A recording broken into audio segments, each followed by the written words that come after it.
Hello, this is Bird Creek. Jesus.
Oh, God, you guys.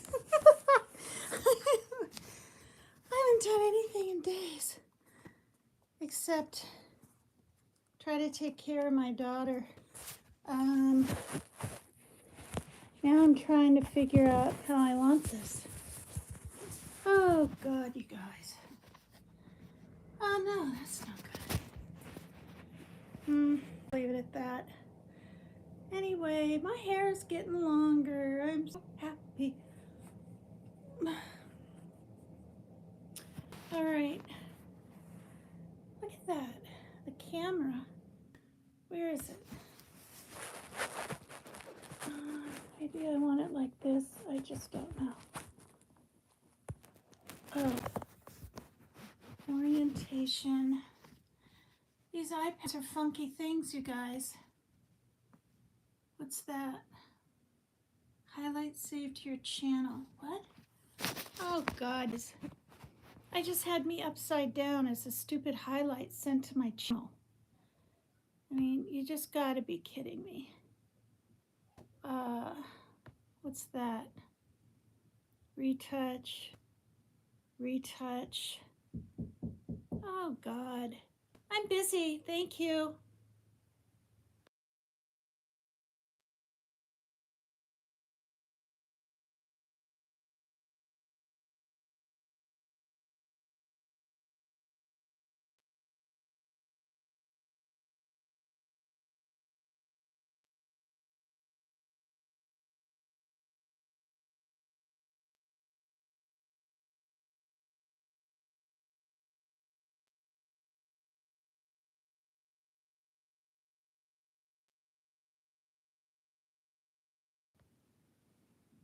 Aloha, Shelby. My mom isn't good. She's not good. She sounds like she's dying on the phone. I'm gonna see if I can do this up and down. Hold on here. Are you sure you want to stop streaming? No?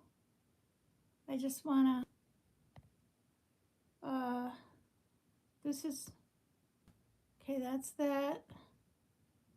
I am still learning, you guys. Where's the camera? Over here? Oh, the camera's over here. Okay. So, will it work like that? I wish it did. Orientation is locked. Take device back. Locked? Locked. Why would orientation locked? I guess I'll have to go into the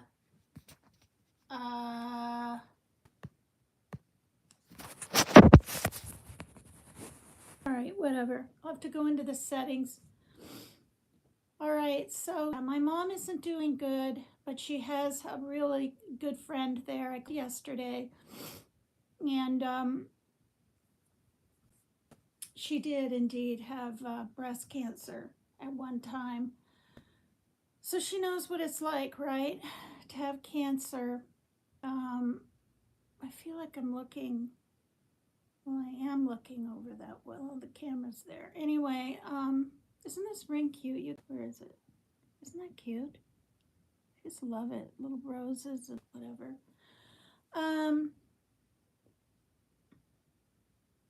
So yeah, she's like, well, I asked her about her weight. She said she was excited because she had gotten up to 89. And then I said, is that, Mom, before you went through this kidney stuff and had to go to the hospital? And she said yes. So I said, you could weigh less. And she said yes. Hi, Teresa. Hi. Yeah, I thought you were a mod. So I made you a mod the other day. I noticed you weren't a mod. I have been finagling, you guys.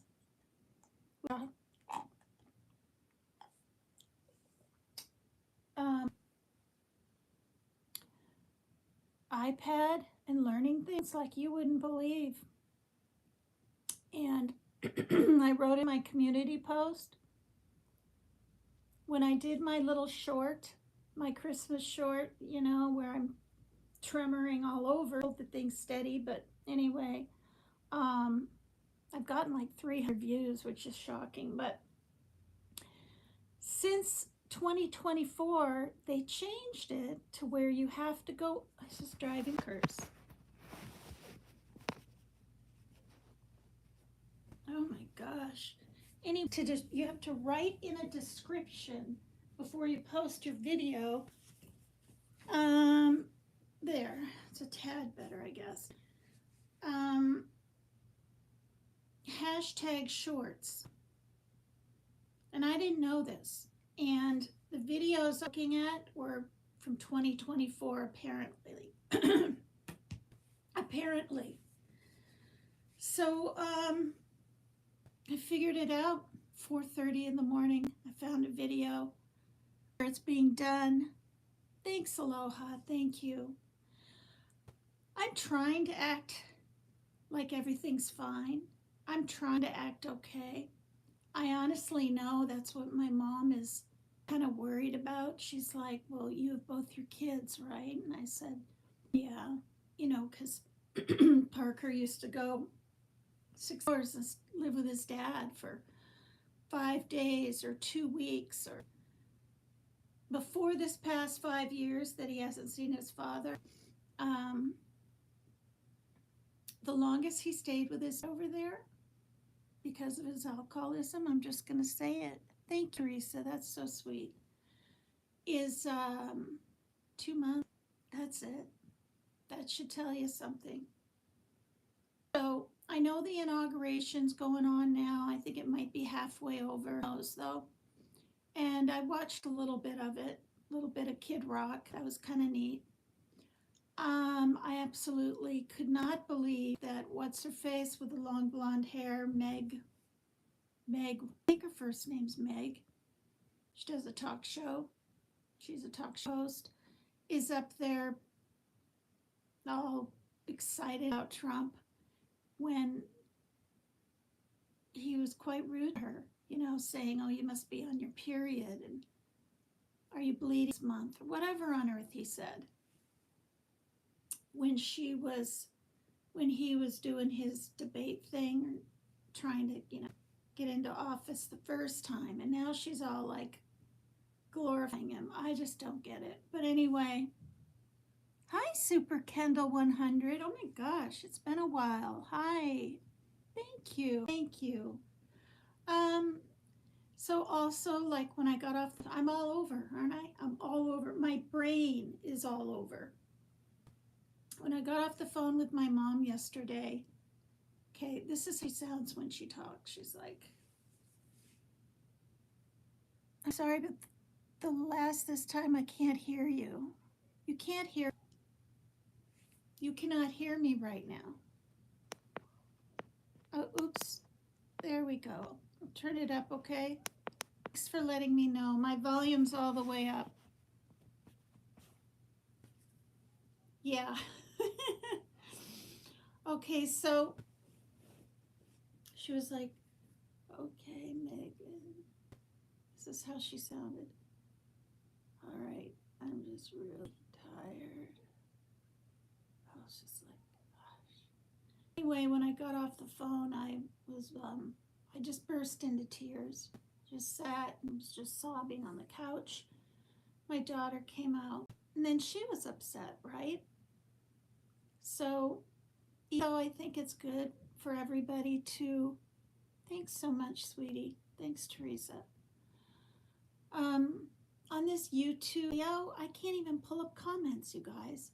Like, StreamYard is so different. But on the 28th, I was thinking of buying more StreamYard, but it's a lot. It's $45-50. Do that every month. I don't know. Let's see. I don't know, a year or something I don't know, my trust fund might be gone, you know? I mean, I have a little money, but really not thousands and thousands and thousands where, you know, I could buy a house or something even. You know what I mean? I'm wearing this. This is unique pink plum.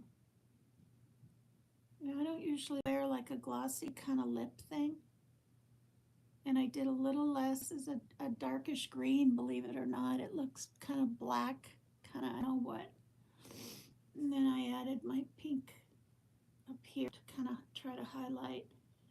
And then I bought myself, you guys, okay, I'm going to show this. This is incredible stuff. It's expensive for a mascara, but I watch these women put it on.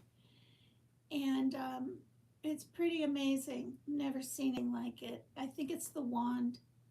The wand, I don't know if things are more separated or what, but I ordered for mature women, right? This is made for mature women, but anyone can use it.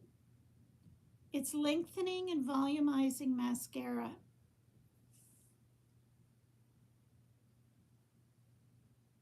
This it is. And it was $28 altogether with tax and whatnot. So I think it was 22. And I'm really glad I ordered it because, I mean, I don't have hardly any eyelash left when I used to have thick, nice eyelashes when I was younger, right? If the stuff was left over the next day. I just didn't realize, I thought I always had my eyelashes.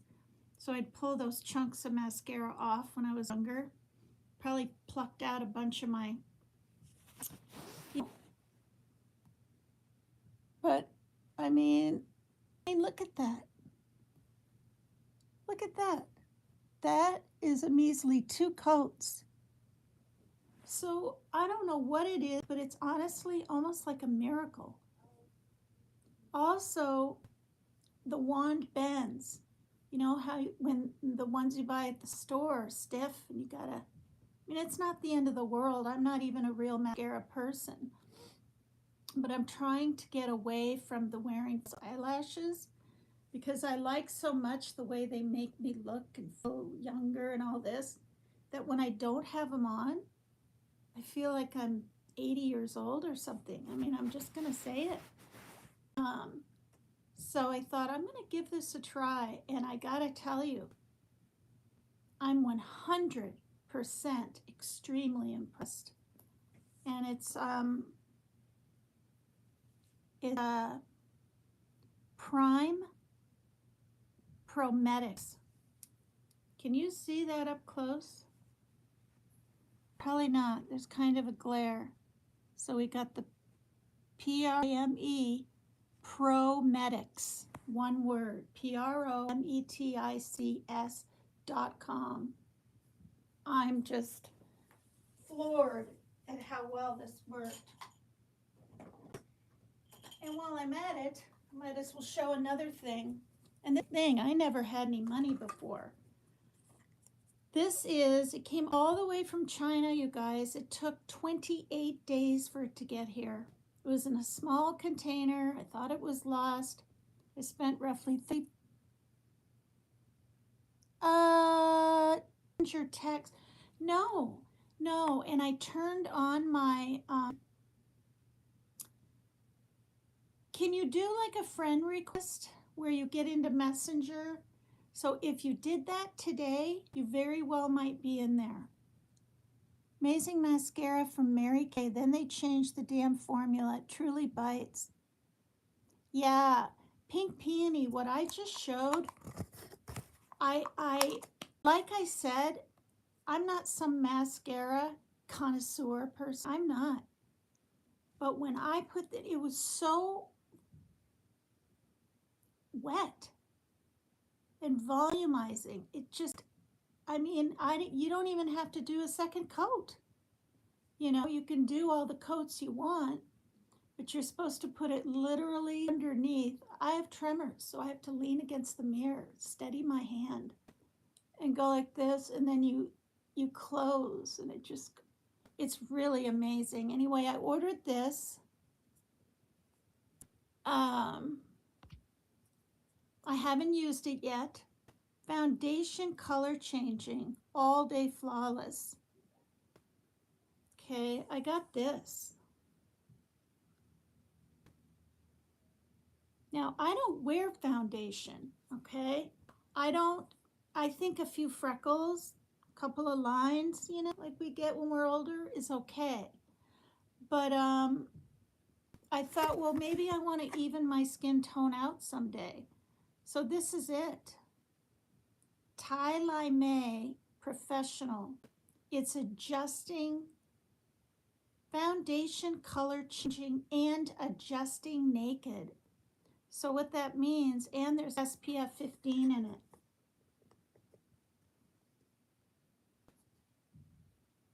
Okay, now I saw videos on this. I used it and didn't like it. This stuff, Smiley, you didn't like it? Videos I saw looked really real. And I know they can fake them up and everything, but this woman was outside under the sun showing us, and it's supposed to morph into your skin and become your skin color or something. So it's not brownish, it's not tan, it's not a pink, it's a natural type thing. Are you talking about this, Smiley? You used it? I'm a little nervous. I haven't used it yet. And it took months to get here. Created for is the Derma Wand still made? Max Smith, Derma Wand. I don't know, but I saw another thing that came up in my feed, Max, where you take this light and the red light rejuvenates inside your cells. It looks like that long, and you only go up. So you're pulling your skin up. Maybe it would make my face look like, see? All of this, when we get older, you guys, I've said this before, it's bone loss, okay?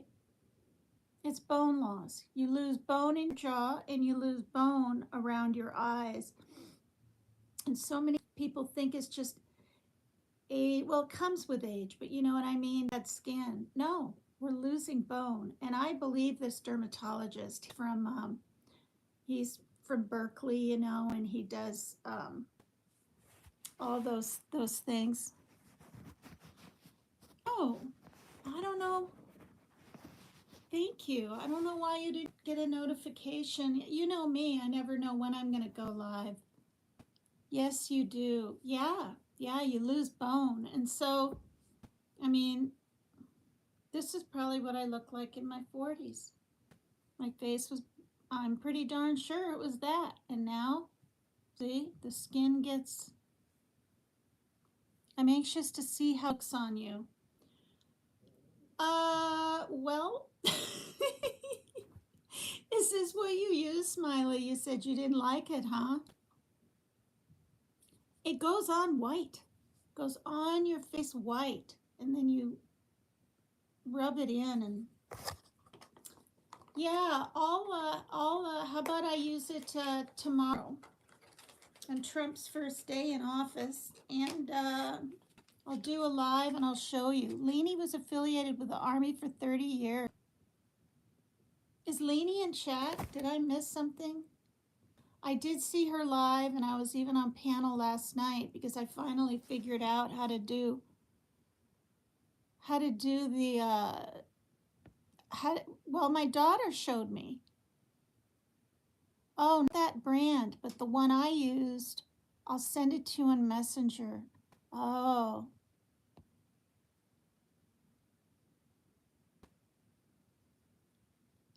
Um, give me a friend request, Smiley Miley, on Facebook. I reconnected up to it yesterday, and then that way I'll accept it. You can come into my messenger. I guess we'll just do that. Now listen, the other reason I'm doing a daytime live, please hit the like. Thank you. Oh, she posted it on a live. And I'll tell you,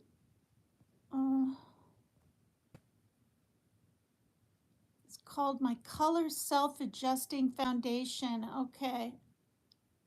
Went on light. Wow. Maybe, maybe I won't like it. I mean, the whole thing was $33 or something like that. I'm sitting on, I got some silk satiny pillows from my friend Teresa. And this is where you put your neck, this black line for ergonomic. And I feel like I'm gonna slide off on a little wooden chair, but at least my butt doesn't hurt. Oh my God. All right, so the other reason I'm doing a live, you guys, is I lost that whole hour and a half. No, I didn't lose it. I accidentally deleted it. And the reason is I thought I was deleting a short. And I know that's self-explanatory, and an hour and a half from a few minutes I was tired, and I went like that and I deleted it, and I contacted on Google because I saw a video on it, and I asked them if maybe they can return it. And I don't know if they're going to. So I don't know.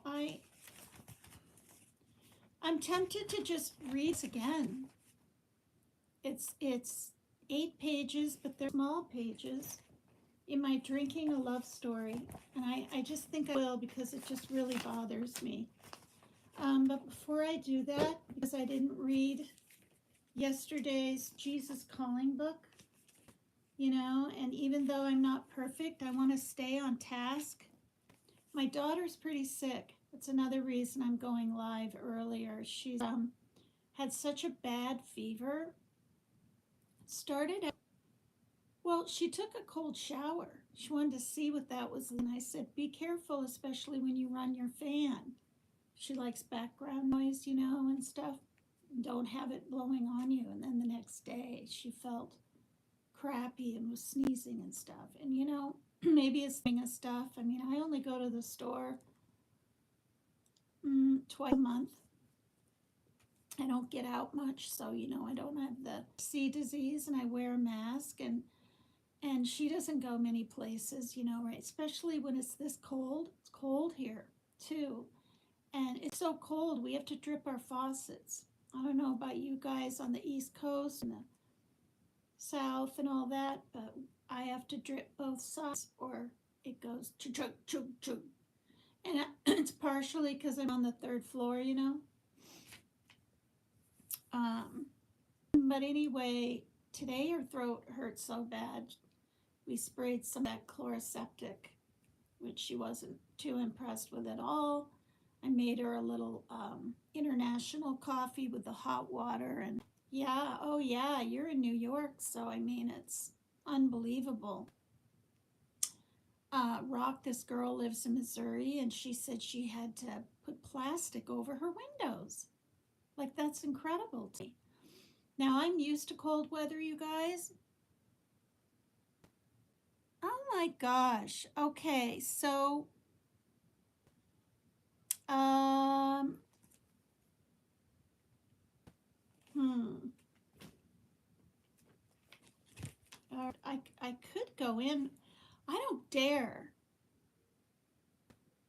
Oh gosh, negative 20 in Minnesota. It was, when I was a little, first of all, Smiley Miley, when I'm done, I'm going to go into my privacy settings and change that as soon as I'm done so I don't forget, okay? Because I know something you want to send me, and I know that, you know, you've been trying for a few days, so I'm not going to forget. I'm going to do it right when I'm done. Um, oh, wow. Wow. Okay, good. Yeah, we really wanted snow at least Christmas, but all right. So anyway, my dog's feeling a little better, but I mean, she's sore. Hi, Rapper. I like that cute little Dr. Pepper avatar. Um, so I really highly don't think it's the C disease, but we have home tests and stuff if we need to do that. So yesterday, I mean, was the 18th in the Jesus Calling book, okay? I am leading you along the high road, but there are descents as well as ascents. In the distance, see snow-covered peaks glistening in brilliant sunlight. Is today the 19th? Yeah. Your longing to reach those peaks is good, but you must not take shortcuts. Your assignment is to follow me, allowing me to direct your path. Let the heights beckon you onward, but stay close to me. Oh, wow. Really? That's in California, right, Max? I mean, you're in California. Um,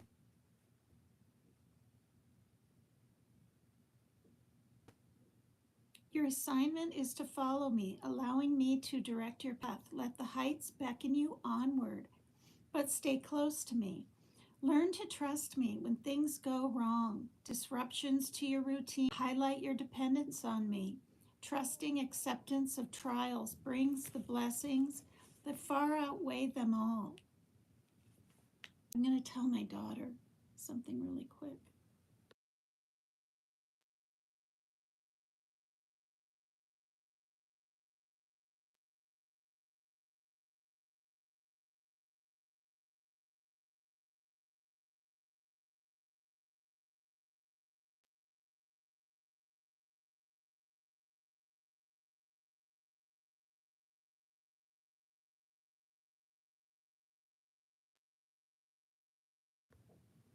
All right.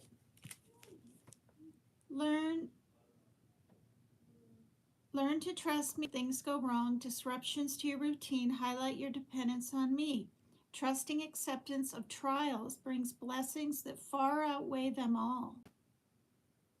Trusting acceptance of trials brings blessings that far outweigh them all. Wow. Walk hand in hand with me through this day. I have lovingly planned every inch of the way. Trust does not falter when the path becomes rocky and steep. Breathe deep draughts of my presence.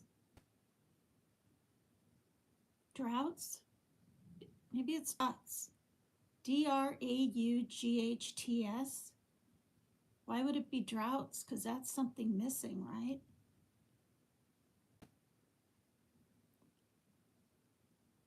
Oh, how nice. You've got all that snow, Mary Jane. And hold tightly to my hand. Together we can make it. Wow. All right, and I'll read today's. I'm done. Today's the 19th, right? Oops. Okay, copyright disclaimer.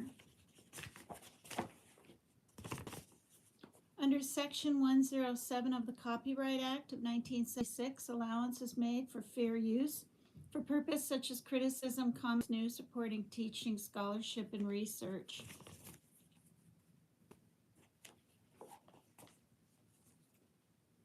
These notifications keep coming in. Okay.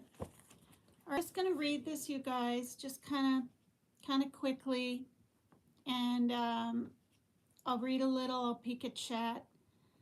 Because this didn't post, or I mean, it did post, but because I accidentally erased my whole last live from 2 days ago, trying to make shorts, which I ended up, it kept going to video. It would never go to shorts.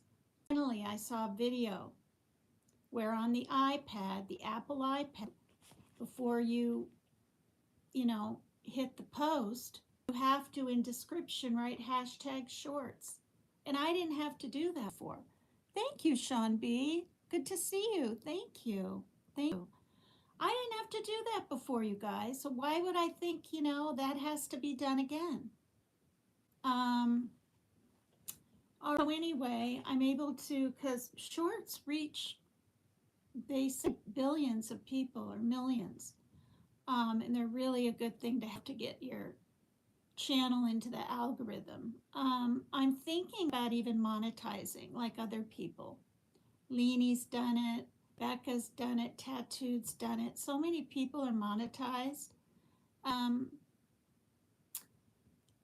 But because of my copyright strike, they may not, but they may.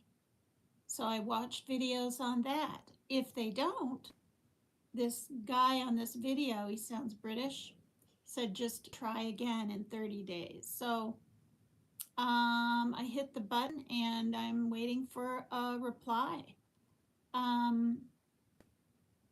I know the guidelines better. I've read them. Sometimes I forget different parts, But yeah.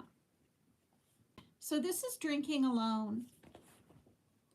That fall, after Dave moved away to Chicago, and my parents nearly broke up, and I said goodbye to Roger, I learned to drink alone. And this, very quickly, is a New York Times bestseller book.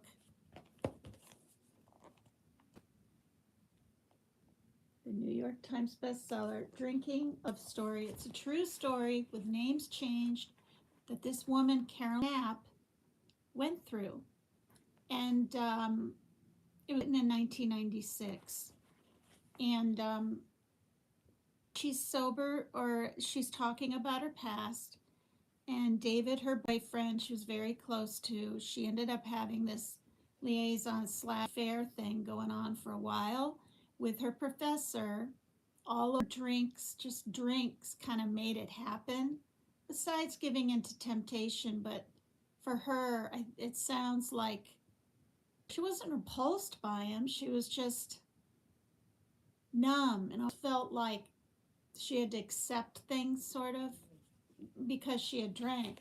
Not that that's an excuse, that's for darn sure. Why is this? I'm so tired of looking over that way, you guys.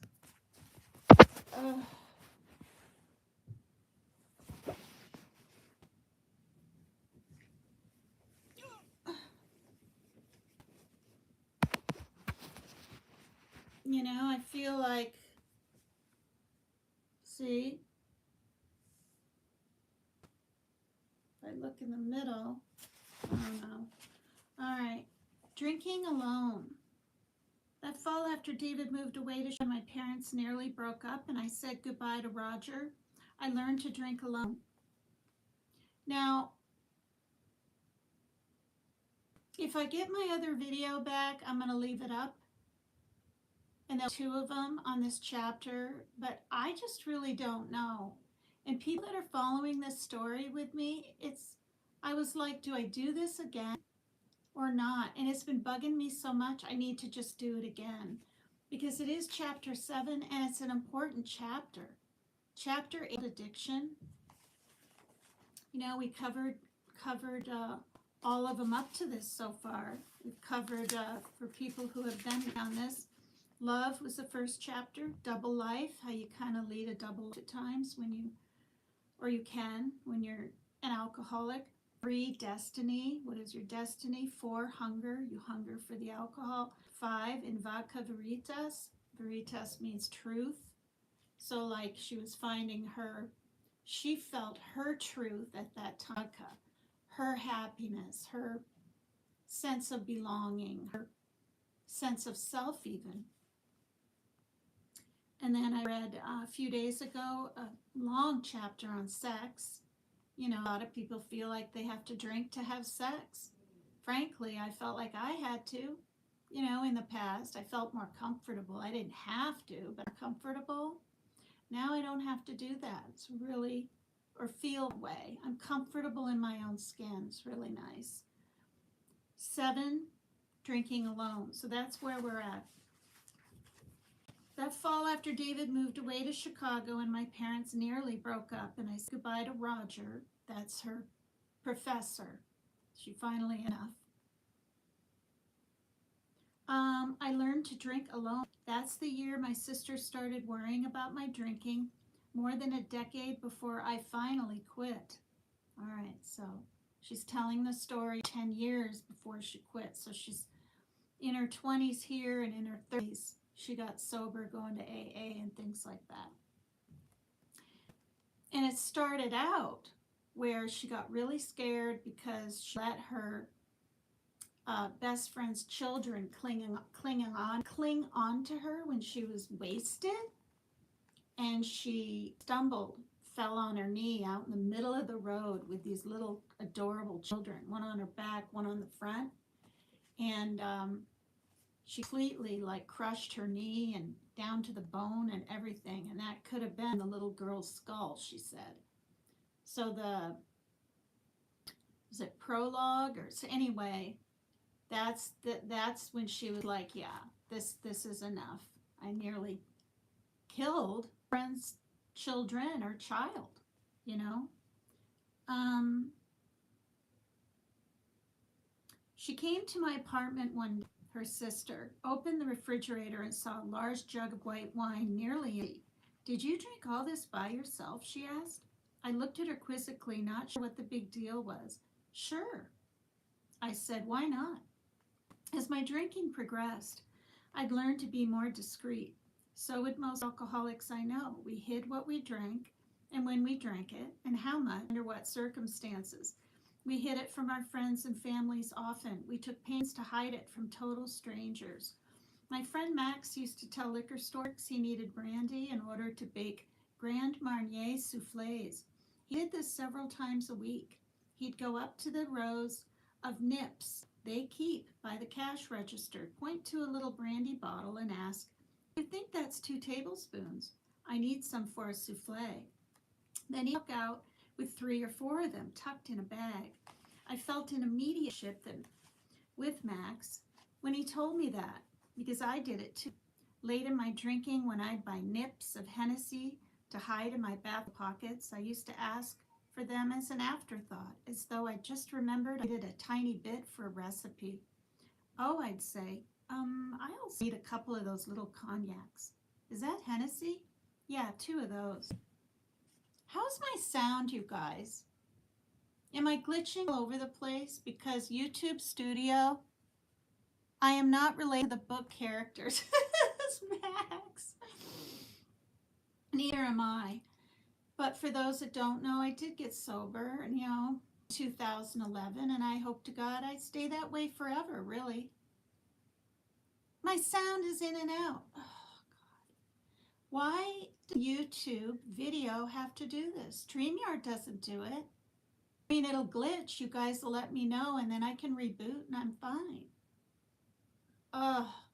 As long as it's not any worse than like it was all the last times I read.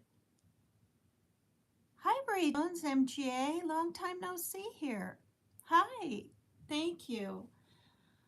My mom isn't doing good. She has cancer. Her kidneys are, I don't know if they're failing her. I mean, it sounds like it because she had to have stents put in, both of them, and not one surgery. Um, the first two were invasive, and the third was draining her kidneys, you guys. And she has cancer, and she's 83. Last time I saw her, she was 70. When I saw her the day before my daughter and I left Iowa on the train, she looked so peaceful and happy. She was 70 and she was doing Tai Chi. And we were outside on this little dirt road next to her house in this really teeny town, population 100, that's what it says, kind of near Decorah, Iowa. And she was moving just so, I've never seen anything like it. Just every move was just, do you know what I mean? And her legs with her arms, and she had really good balance, and she was smiling. And I remember when I was watching her, I wished I had a video, you know. I mean, could have filmed her if I had a fancy phone, right? Or even a flip phone, but I didn't. I don't even know. I did have a phone me. I did. But I think it wasn't planned. She didn't say, "Oh, okay, we're going to go outside now and I'm going to dance." It wasn't like that. We were out there looking at some of her trees they did, and it was a beautiful willow tree, and she had a peach tree, you guys, and yeah, and then she just broke into this Tai Chi dance thing. And now, I don't want to say she's bedridden, but it almost seems like it. Yeah, I mean, this is the thing, you guys. You think your parents are going to live forever, especially when they're healthy. You know, she never had a bad heart. This was way before her stroke or anything. And my son, he was a teenager. He went to the skate park. He skateboarded. He had friends. He drank a little. He smoked a little pot. You know, he could walk home at the morning. I mean, he would call me, and I'd be at the window watching for him to come around the corner when it's that late by himself, even in this town. And there he would be, you know. Or his friend Braithen would walk as far as he could down, and then Braithen would keep walking to his apartment. This is 3 in the morning and it's dark. There are a bunch of cars, you know, so if you were going to get grabbed, it'd be a easy play. But my son was just like any other teenager then. It was when adolescence hit that he started just acting really, I'm going to say it, strange. I mean, just thinking everyone's witches and writing stuff even on the sidewalks out here about my friend supposedly being a witch. And it was just, and then it got worse and worse. And then, I mean, it nearly seemed like schizophrenia. But the times that he was up there at the hospital, it never was. It was,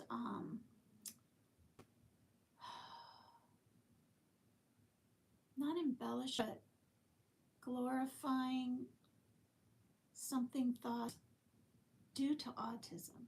I'm not even kidding. And I remember being on the phone going, as he was running away and freaking out, and I was worried about his safety and his life and everything. And I said, isn't there anything you can do? Can you keep him one more day? No, sorry, we can't, type deal. And even one of the men that worked up there, I just remembered his first name, but I won't say it here. He went to the AA call I went. he ended up speaking to my son because he worked up in the mental ward at the hospital. And I said, please, please. And I was bawling and begging. And I had to fill out all this paperwork of his symptoms, what he says, and what we're going through. And the 2 different times he ran away. And we're not talking just down the street overnight. We're talking walking miles till he has holes in his feet, tossing his backpack or his phone because he thinks he's being followed. No. So when I learned about schizoid affective disorder, there is no doubt in my mind from what I've read, and one of his psychiatrists agrees with me, that's what he has. It's a precursor to schizophrenia, schizoid. Affective disorder means mood disorder, affective. And that's what he has, period. And I remember like 5 years ago being on the phone, walking around the parking lot so he couldn't hear, talking to his dad and going, Joe, look this up, look this up. And the thing is, many people have schizoid affective disorder, but they're diagnosed, you guys, with schizophrenia. Don't let it happen to your child or your friend's child. Compare the two. There's all this, right, criteria. You know, and this is the thing. I'm really not kidding when I say I was sober during my birth. There's no alcohol fetal syndrome with him or Shaylin. The births were easy. They weren't colicky. I didn't go through terrible twos with either of my kids. And I know that's a prevalent thing, right? It's the age of 2. You push your boundaries. My kids didn't do that. The only thing that my son did that I recall at all is he would kick his feet at that lollipop so bad in the bank, he would flail around before I could even get it to him. And one day I said to him, he was 3, oh, he's 2.5. Yeah, he was 2.5 and we lived down there. I said, you know, when we go into the bank, I get you the lollipop. You don't have to act like this, and today I'm not going to give you one. And he learned from that, you guys. I stuck to that. Now I think back, because I didn't want to have this constant battle with him of trying to get out of the stroller and kicking and banging his head. And do you know what I mean? And he learned from that. He remembered that. And I always made sure he had that little lollipop when we went into the bank. So the thing is, enjoy your children's babyhood. Enjoy growth. And it doesn't mean your children, what will happen to your children, for the young mothers out there, or even children are teenagers right now and they think everything's fine, can change like that at adolescence. Mostly for young men. There are men than women at the age of 20 and 21 that go into these psychosis kinds of things. Hi, by the way, God bless. Thanks, Brenda Chick. How are you? Wow, that's really nice of you to say hi. So it's a lot to deal with because you want to push them a little bit. Like when the pizza came the other night and I was doing my live, he didn't want to go to the door. And I said, put the thing on, and I said, Shaylin, he ordered it with his friend. Have him go to the door. Because you know how you have to get out of your comfort zone sometimes to see that you're really okay, right? People can't do everything for you all the time. He did, but he had to put sunglasses on and a hat. But he did it. Yeah. He can't hear me though. All right, so I'm going to speak up now and go on reading. I don't know how I got off on a tangent on all that.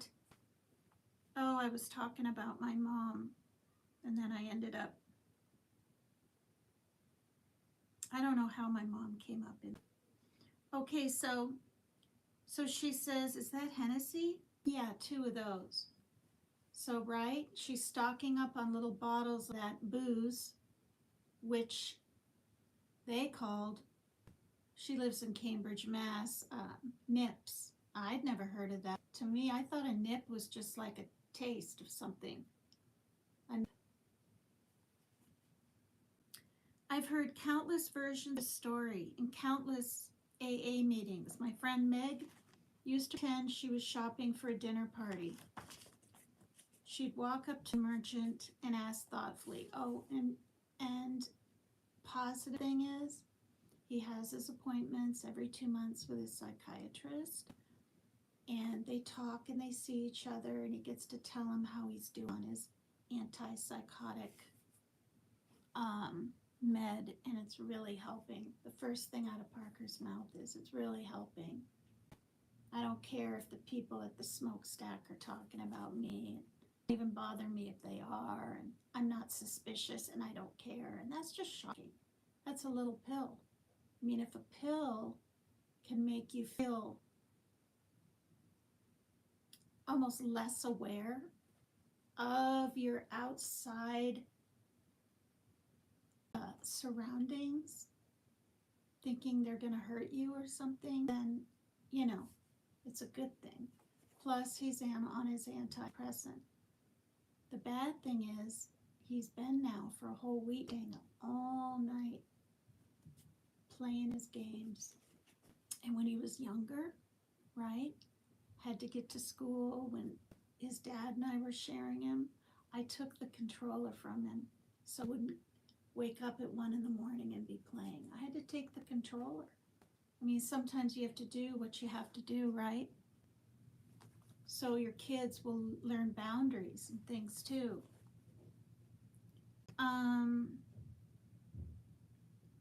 Okay, my friend Meg used to pretend she was shopping for a dinner party. She'd walk up to the wine merchant and ask thoughtfully, "What kind of wine would you recommend with duck?" Who here's had duck? Now, I've had it, not at a restaurant. It was somebody prepared it in Vermont when I went to dinner with my mother. They had a nice house. They were by this pond, this creek, and they made lamb once, they made duck once, and I don't even think I took a bite. It was darkish color. Ugh, gross. But some people like duck, right? And then she'd exit with a case. Okay, so she would say, "What kind of wine would you recommend with duck?" And she'd exit with a case, plus vodka and scotch and mixers. Lots of us would shop at different stores every day, sometimes going miles out of our way to get to a new liquor store in order to hide the exact levels of our consumption from the sales. 2 bottles here, 2 bottles there, a case somewhere else. Recycling is a problem to the active alcoholic. You have to see all those bottles heaped together in the recycling bin, and that can be a disconcerting image. Oh gosh, I know, Sean B. Ugh. I did try deer once, being in Vermont. I almost felt like I had to, kind of deal. I think I was 15, 16 maybe, at Anne, and they're passed away now. I think they were in their 60s when my mom was in her 40s. So no, I was more like 20 something, and I didn't hear you guys. And I will never try venison or veal. Oh, venison is deer meat. I will never try veal or lamb. It's just too much. Oh, that's all right. Luckily, I did most of my solitary alcoholic drinking in communities that didn't then recycle. So I'd pile the bottles in a plastic garbage bag, log them out to the curb, or leave them into a dumpster, hoping no one nearby heard all the glass rattling as I went along. Sometimes I might go 2 or 3 weeks without disposing of the evidence. I'd keep the bottles in empty cases in a cabinet under a kitchen sink, and then when the space under there got too crowded, I'd slink out of the apartment at night with a pair of great heavy bags. Can you guys hear me okay? Alcoholic drinking is by nature solitary drinking. Drinking whose true nature is concealed from the outside world and in some respects from the drinker as well. You think you're drinking to have fun, to be sociable, or more relaxed, but you're also drinking to shut down, to retreat. I wasn't like that. I drank to catch a buzz and then to go out and be around people. I didn't drink to shut down. Now, did I drink, my beer and too much sometimes? Not all the time. But, like I've stated before, I was a periodic drinker. Okay, not a periodic alcoholic. Any kind of pattern, more than likely you are. Oh my gosh, really, Brenda Chick? I never even ate from my own farm eggs. Wow. Smiley Miley, you were a peer drinker too? Yeah. And that's a slippery slope, isn't it? I mean, that's why I'm not, my son lately is like, oh, Shaylin's going to be 21 in spring. You're going to let her have a beer? And I said, well, she can do what she wants. She knows how I feel about it, but she doesn't want that. And in this house, no. Thank God she isn't one of these people wants to party, but she might, as soon as she has that first experience, she might really like it, gravitate towards it. I don't know. I hope not. Oh yeah, your chickens were pets to you? Yeah. Yeah, I don't know. I don't know. I mean, I like eggs. I like scrambled eggs. I love omelets.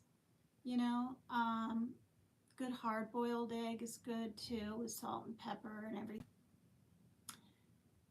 But yeah, sometimes I think about where they're from, and I don't know. Okay, so,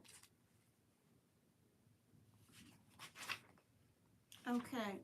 I once heard a young woman at a meeting describe how annoyed and irritable she seemed around people on the rare occasions when she didn't drink. She was very newly sober, just a couple of days, and she said when she drank, those irritated feelings just went away, and she stopped caring about other people, how they acted around her, or what they thought. If I bottle, it's like I can slip into a cocoon, she said. Lots of nodding in the room when she said that, lots of struck chords. It's not at all unusual in AA to hear people refer to alcohol as a best friend, and to mean that on the most visceral level. When you're drinking, liquor occupies the role of a lover or a constant companion.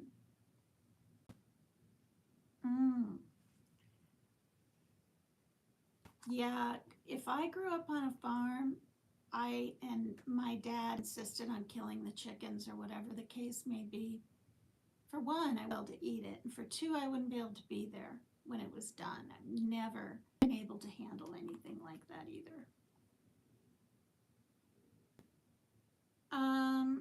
It sits there on its refrigerator shelves or on the counter or in the cabinet like a real person, as present and reliable as a best friend.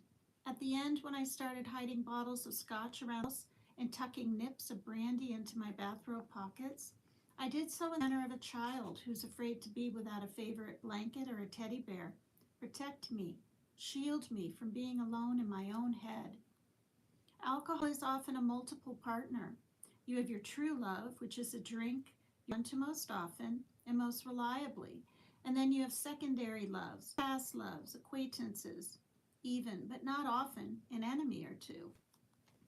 My friend Kenny was strictly a bourbon man, at least by the end. He bought by the case and drank it alone at home while listening to opera. A man I know named Bobby preferred vodka, a love that dated back to the very first time he bought a bottle of booze in Concord, New Hampshire, when he was 17 years old. He stopped a man outside a state liquor store and asked if he'd please get him a bottle of Smirnoff. The man said, "You mean Smirnoff?" And Bob said, oh yeah, isn't that what I said? There are beer alcoholics and scotch alcoholics and bourbon alcoholics and alcoholics who drink nothing but expensive red wine.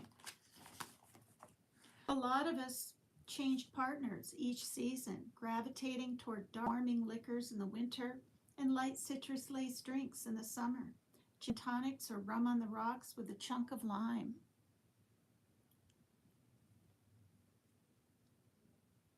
Oh, you grew up in Michigan?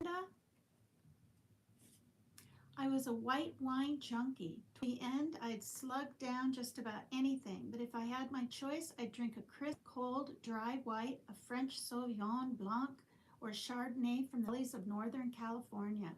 The look of a bottle of white wine in a refrigerator always reassured me somehow. The way it stood there on the shelf, beads of moisture forming on the exterior, the labels forming sharp rectangles of color against the pale golden liquid. These days, I can go to a restaurant and watch people sipping dark bottles of cold beer or short, squat glasses of vodka gin, and it really doesn't affect me much. But even now, when a waitress walks by with a tall glass of white wine, 6 or 8 ounces of liquid relief, my pulse still quickens, and I find myself watching it wistfully, the way you might look at a photograph of someone you've loved deeply and painfully and then lose. In the summer of 1981, after I'd graduated, I moved into a tiny studio on the east side of Providence, a sunny space with high ceilings and a working fireplace, and it was there that I fell in love, truly in love, with wine. I almost felt like an adult in that apartment, living on my own for the first time, but for the most part, that was a superficial sensation, the product of simple physical acts like unlocking the door to my apartment, clicking across the wood floor in my shoes, setting a bag of groceries on the counter, or more to the point, like taking that bottle of Chardonnay from the refrigerator, sliding out the cork, and pouring the liquid into a flute glass. That seemed like such a sophisticated thing to do. Pour the wine, light a fire, settle down on the sofa, and leaf through a magazine, and the ritual seemed full of promise and safety, a code of behavior that could lead me straight toward independence. In truth, I didn't act that part very well at all. I was broke all the time, waitressing at a restaurant in downtown Providence, and I started buying wine in gallon jugs.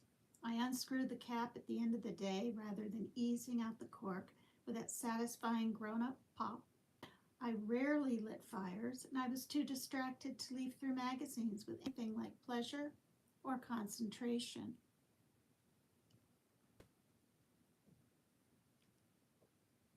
Can you guys hear me okay? I have my volume all the way up. Most evenings I sat on my futon, which I rolled into a sofa until I went to sleep at night, and I listened to the same Kenny Loggins record over and over because it reminded me of David, who'd moved away, and I got drunk and cried. Recovering alcoholics often talk about drinking the way they wanted to when they were alone. Drinking without the feeling of social restraint they might have had at a party or in a restaurant. There's something almost childlike about the need and about the language we use to describe it, wanting our bottles, wanting to crawl into that dark room in our minds and curl up, be alone with our object of security. Drinking alone is enormously self-protective, at least in theory. The solitude relieves you of human contact, which can feel burdensome to even the most gregarious alcoholic, and the alcohol relieves you of your own thoughts, of the dark pressure of your own company. Drinking alone is what you do when you can't stand the feeling of living in your own skin. Boswell describes this in his Life of Johnson. I drink alone, Johnson explains, to get rid of myself, to send myself away. Wine makes a man better pleased with himself, he writes.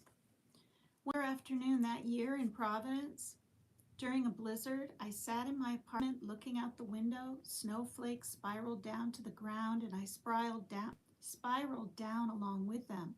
descending gradually into self-pity until I was blanketed in the feeling. I'd pass the day the way I usually did, struggling without much success to get out of my own way. I promised myself I'd go running or swimming every morning to start the day in some kind of energized way, and I hadn't. I worked the lunch shift 11 to 3 and then come home, sat down on the sofa with my things to do, call X about creative writing workshop, call Y about freelancing, call Brown Career Services and make an appointment for resume critique. These tasks terrified me. I felt so inadequate and so inside, so afraid of failing, and I hadn't checked off thing. I remember sitting there feeling paralyzed and passive and full of self-loathing at 6 o'clock or so, telling myself I needed some fresh air, put a coat, and trudged off in the snow to the liquor store to buy a bottle of wine. I drank most of it that night, sitting on the futon sofa, and before I went to sleep, I picked up my journal and scrawled, "I'm so depressed. Please make this feeling go away." I don't know to who that please was addressed, some external force. I suppose some abstract sense of a fate that loomed in the distance, or an energy with the power to shape circumstances in my favor and change me from the outside in. I kept writing about my need for a sense of purpose in my life, and I believed or hoped that this feeling would simply arrive, descend from above in the form of the right career, or the right set of friends, or the right relationship. I lived by the words "if only," and I'd continue to do so for a decade. In my 20s, the objects of desire were good jobs, size. If only I could write for a living, I'd be happy. If only I were 5 or 10 or 15 pounds thinner, my life would be different. In my 30s, the focus would shift to men. If only I had a relationship, I thought. And then months after meeting my boyfriend, Julie, if only the relationship were different. If only. There's something of sober living and sober thinking about facing long afternoons without the numbing distraction of anesthesia that disabuses you of the belief in externals, shows you that strength and hope come not from circumstances or the acquisition of things, but from the simple accumulation of active experience, from gritting the teeth and checking the items off the list one by one, even though it's painful and you're afraid. When you can't do that. You can't make the distinction between getting through painful feelings and getting away from them. All you can do is just sit there, numb and sipping, numb and drunk. Another entry from that is dated September 28, 1981, 13 years before I quit drinking. The writing is loopy and scrawled. It says, "Spaced out, I'm worried. I'm an alcoholic." It amazes me now to see that a part of me recognized the problem so long ago, but I guess that's the way alcoholism works. You know and you don't know. Or more accurately, you know, and the part of you that wants no part of this knowledge immediately slips into gear, sliding the fear into a new category. You wake up in the morning and presto, it's reclassified. A little problem with drinking. Something you'll take care of when you're less depressed. I was very depressed that year, lost, and I suppose I employed precisely that logic. I'd drink less at some ill-defined point in the future when I needed less relief. Looking back at that year, I can see I was angry too and fragile as a baby bird. I couldn't find a job. The world seemed unaccommodating and mean. I felt tiny and ill-prepared, finally out of the relatively safe and knowable world of academia, and exposed in harsher ways than in college to some of the particular discomforts of being female. My landlord at the time was a big self-important realtor who lived on the 3rd floor and used to stare at my breasts when he talked to me. The guy worked in the building as a handyman, and he'd whistle and hoot at me when I went out to car. I had long hair at the time, almost waist length, and if I passed close enough to him, he'd grab my braid and tug at it as though the mere fact that it was long entitled him to touch it. I took up running that year, and every once in a while I was jogging along and some man leaned out the window of his car and whistled. I'd feel a flash of deep rage, a sensation that felt core and true, seemed to vanish as quickly as it hit. These may sound like small things, non-events, but over time they accumulate and inform your sense of the landscape. Your breast gets stared at enough times and the world begins to feel like an unsafe place. On some level, I must have felt furious, but the fury seemed inaccessible and futile, the way it does to so many women who are taught that female rage is taboo. I suppose I drank because I didn't know what else to do, simply didn't know any better way to handle fear and the anger. About a year after I quit drinking, I had coffee with a woman named Jeanette at a small cafe.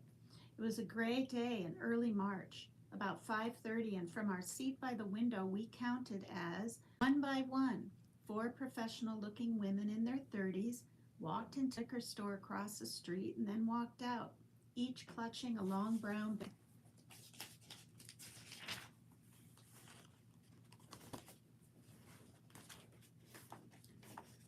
Recovering alcoholics love to speculate about the drinking habits of other people, especially if drinking habits look troublesome. It kind of goes with the territory.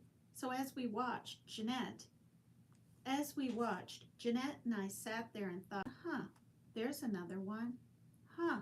Another drunk in progress. But underneath the smug feeling was a sad feeling and a strong set of memories about what it was like to pick up that bottle every night on the way home, then shut ourselves in our apartments and drink. After a while, hi Sherry. After a while, we got to talking about our old and early days drinking alone. Jeanette, a lawyer now, had a job as a legal assistant in a large male-dominated law firm in New York, and she told me she usually felt fine as long as she was ensconced in her office, occupied and task-oriented and alone. The problem, she said, was having to deal with people. This was the early 1980s, and every day Jeanette wore one of those little skirted suits with a bow at the neck and pinstripes, the standard issue uniform as the working woman. And she said she always had a terrible feeling of cognitive dissonance when she walked down the halls or into a meeting, as though she were an 11-year-old playing dress-up with her mother's pearls and pumps. At the same time, men in the office stared at her like she was on display, at her legs crossed under the charcoal gray or navy skirt, at her chest, her lips. As time passed, Jeanette became aware of a growing confusion about the source of her worth. Part of it seemed to come from her work, from being efficient, productive, and worthy, but an equal part of it seemed to come from being physically attractive to the men in her office, from being, as she put it, the resident cutie, the fresh young thing in the corner cubicle. Complicating matters. Jeanette was used to pleasing people, accustomed to generating feelings of self-worth by seeking approval from people like her father and her school teachers. And she felt like that whole system had fallen apart, like she was suddenly playing a different game and hadn't yet received the rule book. Instant imposter syndrome. Jeanette was good at her job, but she felt like a fake, a pseudo-adult, an incomplete version of a human being capable on the deepest, most personal level of believing in her own value.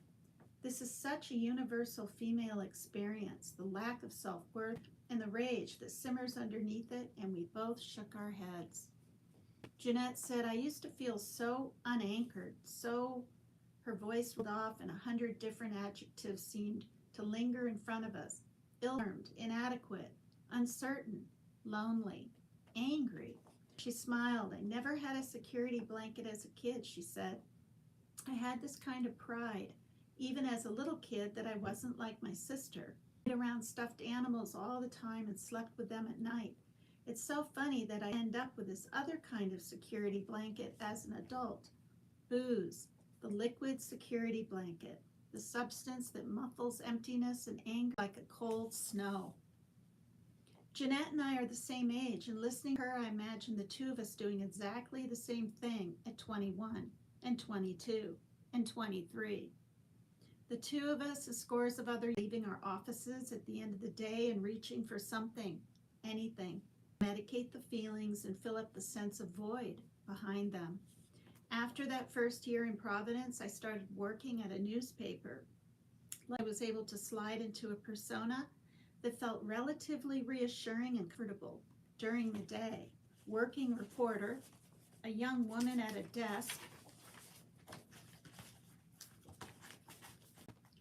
armed with a telephone and a notebook.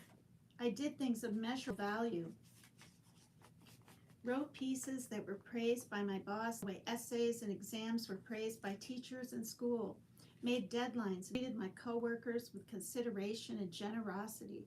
Did my job efficiently and well, but whatever success or sense of accomplishment I felt at work seemed to extend any farther than the office walls.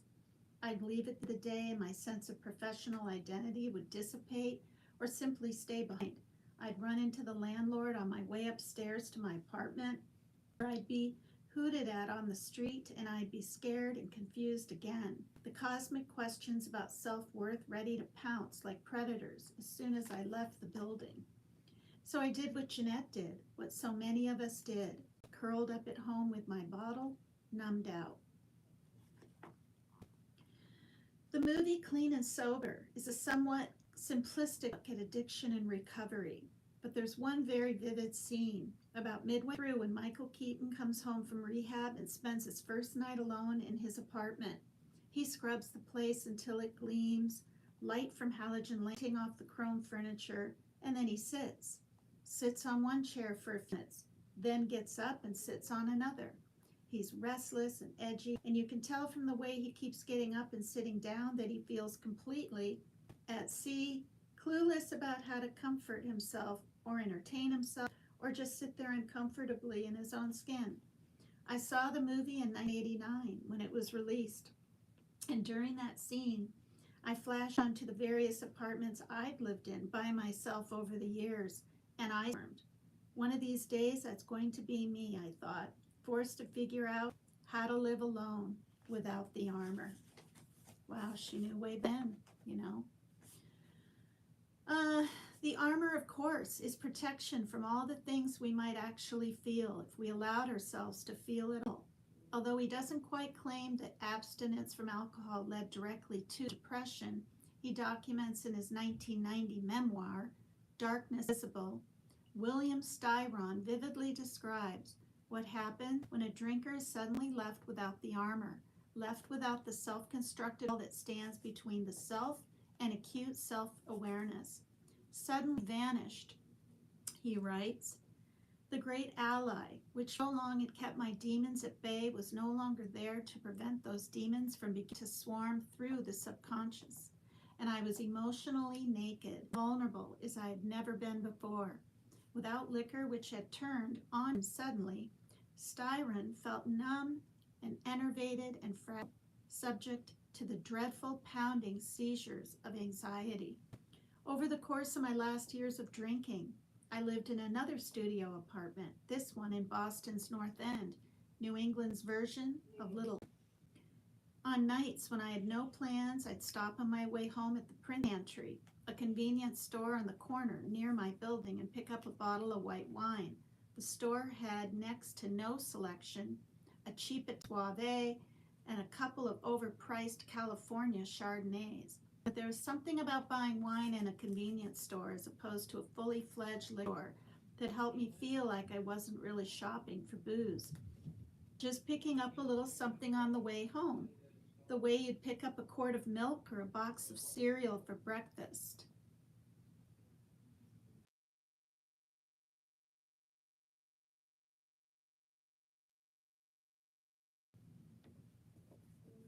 The wine would be my primary staple for the evening, but during those last few years, I began to understand that a single bottle wouldn't quite suffice, wouldn't quite do the trick. So I'd usually pick up 2 beers while I was there as well.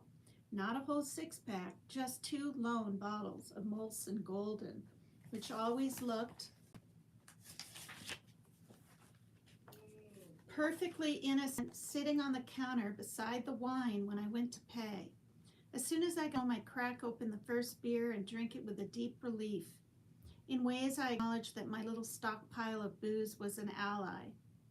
Just as Ron described it, a defense against my own subconscious, against the demons that threatened to swim up from wherever they hid inside.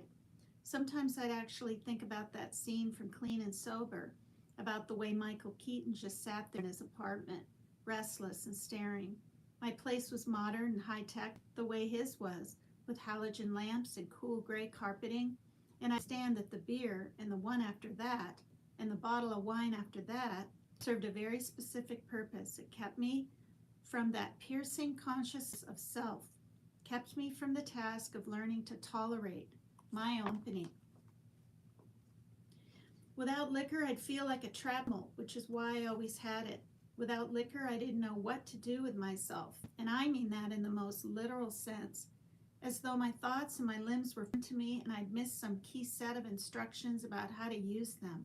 I used to feel that way on Sunday mornings when I'd wake up alone in the apartment with nothing for me but unstructured time. Here I am in my apartment. Here I am puttering through the kitchen. Here I am washing a dish and setting it on rack. Here I am, conscious of being alone, conscious of my own breath and my own skin and my own thoughts. Here I am, waiting, waiting, waiting. And if I keep doing this, if I don't find some way out of my own head, I'll die of boredom or go insane or explode in a moment.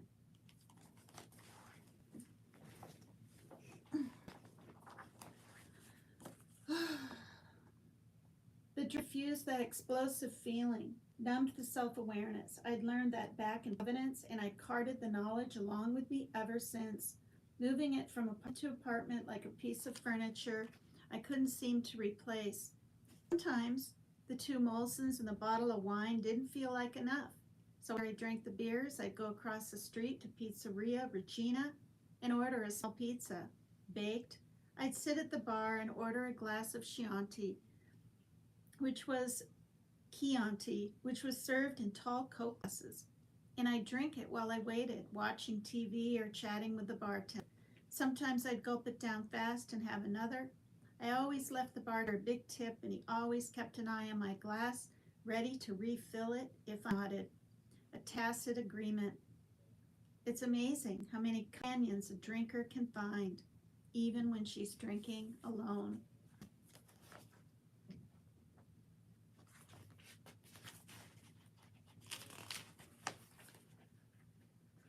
Let's see, more of this chapter is left. My friend Janet, who's sober now, lived about 2 blocks away from me during that time.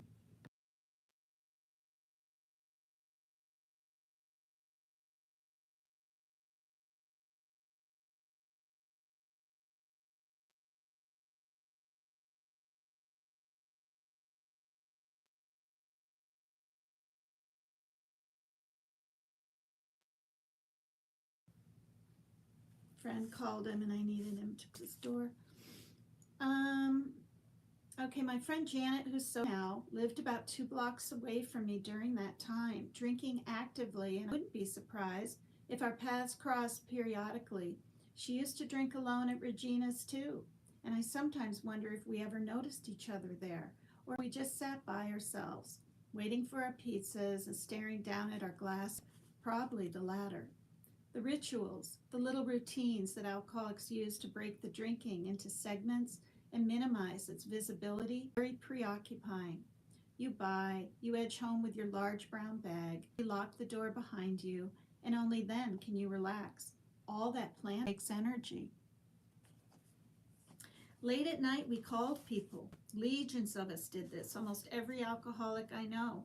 We'd come in after a long night out drinking, or we'd sit on the sofa for too many hours and finally getting so restless and morose we couldn't stand it anymore. And in a fit of desperation, we'd pick up the phone. Okay, it's 1 a.m. Someone must be awake in California. Reach for that receiver and go. The phenomenon is so common, there's even a name for it. Alcoholics I know call it drink and dial. Several years after she quit drinking, my friend Ginny called up a friend who lived in Seattle and told her she was in recovery. Well, I figured that was coming, the friend said. When Ginny expressed surprise, she said, don't you remember? You used to call me at least once a month and you'd be bombed, talking about how you thought you had a drinking problem. Ginny was astonished. I did? She had a memory of the calls, not even one. Ginny told a group of us that story one day in a restaurant. We all rolled our eyes, cringing with our own memories. Reaching for the address book, seeking out that one person in the right time zone who won't mind being disturbed by a slightly slurred voice at the end of the line. Closing one eye so the numbers on the phone pad don't blur when you try to punch them out.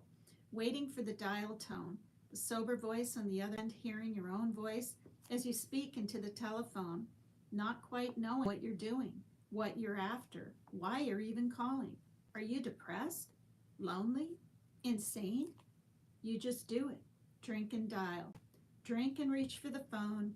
Drink and search for some kind of human contact.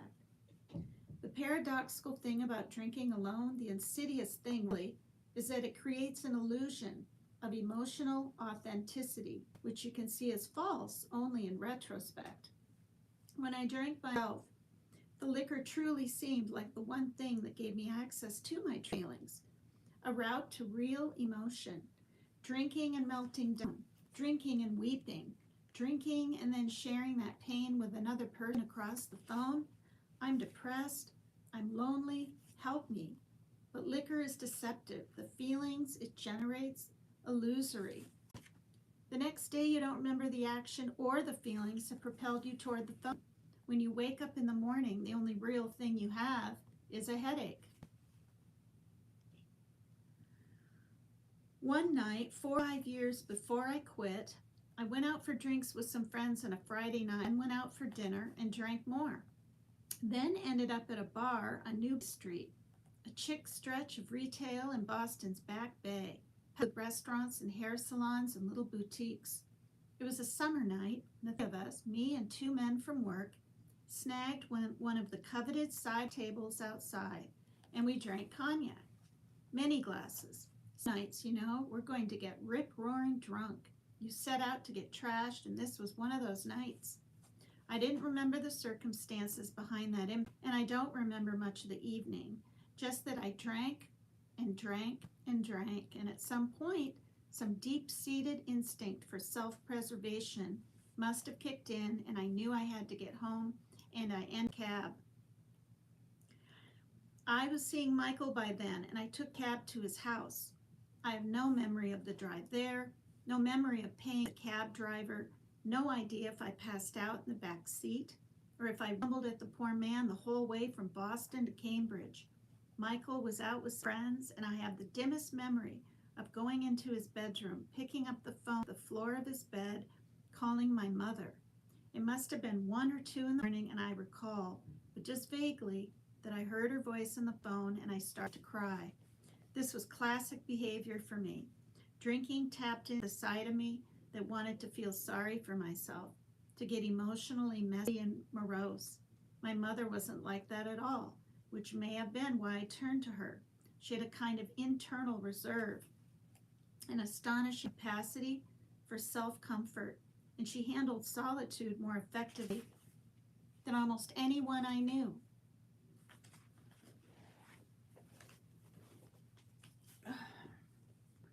And whole days by herself, painting, knitting, reading, losing herself in art, craft, and intellect. By the time I was drinking regularly in my 20s, I'd visit her at the house sometimes and watch her sit there working on a sweater, knitting softly. She seemed so serene, her feet tucked underneath her on the sofa, and I couldn't fathom why she didn't get bored or restless or uncomfortable or lonely. I'd sit and watch and hold my glass of wine in front of me like an amulet. I couldn't do it, be alone without the wine. I didn't know how. I also didn't know what to say to her on the phone that night. I just burst into tears, and I remember her voice on the end of the line. What's the matter, sweetie? I slurred out the words drunk and weeping. Mom, I think I have a drinking problem. I don't remember the rest of the conversation, just that I wept into the phone for a long time and finally settled down. At some point, we must have finished talking and hung up, and I must have passed out. Michael got home sometime after 2 and found his front door wide open, every light in his apartment on, and me crashed on the bed with my clothes on. He got me undressed and under the covers. I don't remember that either.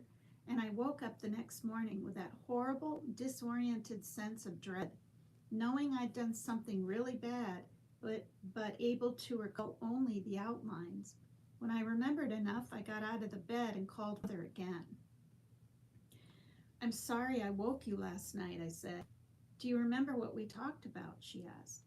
I said I did, and I promised her I'd do something about it. I'd get my drinking under control. She asked, do you think you can? And I said yes. I'd been really depressed, but deal with it. I promised I would. I promise, Mom, I'll deal with it. This was 3 years before I made and failed to keep the very same promise during our walk on the beach on Martha's Vineyard. I don't know how much my mother worried about my drinking between that late call and our walk at Menamsha Pond, and I don't know if she shared the details about either conversation with my father. He never talked to me about my drinking. I hung up the phone that morning and thought about my mother, about how alarming it must have been for her to hear me like that, incoherent and sobbing in the middle of the night. I felt intensely guilty for a second, intensely ashamed, but the feelings didn't last. Like I said, all you're aware of after a night like that is the hangover. The head pounds, you may feel a twinge of embarrassment, a pang of worry or despair, but most of the pain is physical in the morning, so you choose to focus on that. Get me the Advil. I feel like shit. You roll over in bed and let me go back to sleep. I'll deal with it later. Alcoholics tend to drink alone even when they're drinking with other people. That's a concept I wouldn't fully grasp until I'd quit drinking.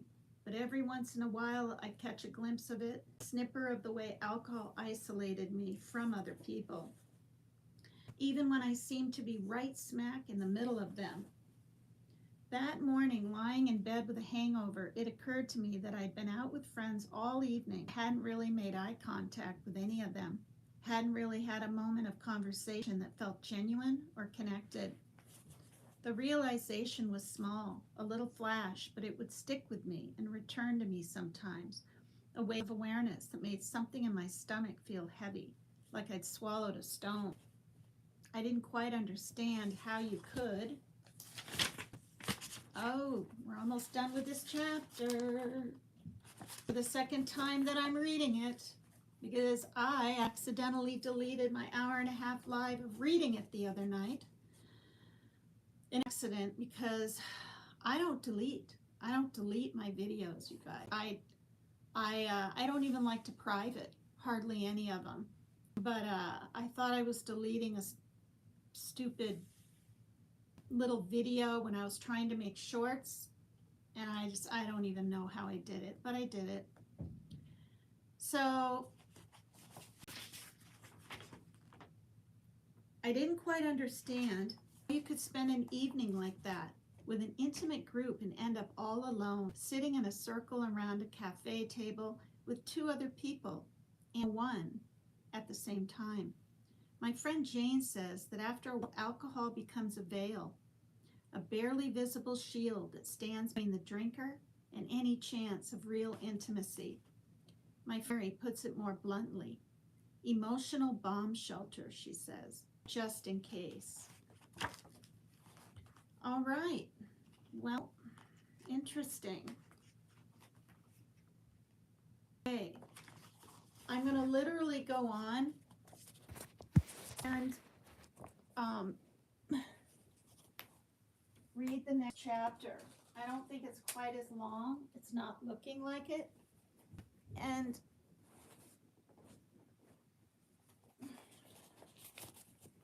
oh goodness, it's called, and so this is, now I read this book 15 years ago, but now I'm thinking I didn't,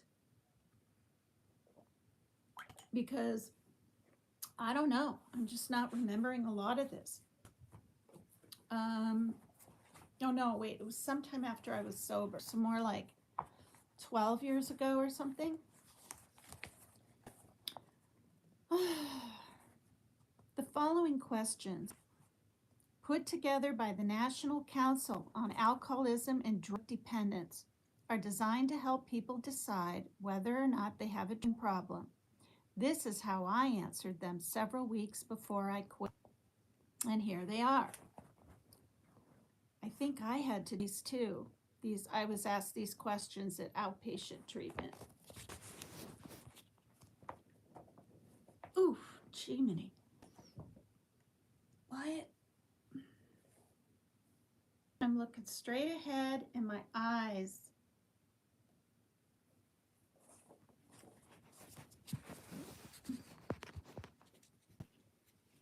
Okay. Angle this a little bit. Oh gosh.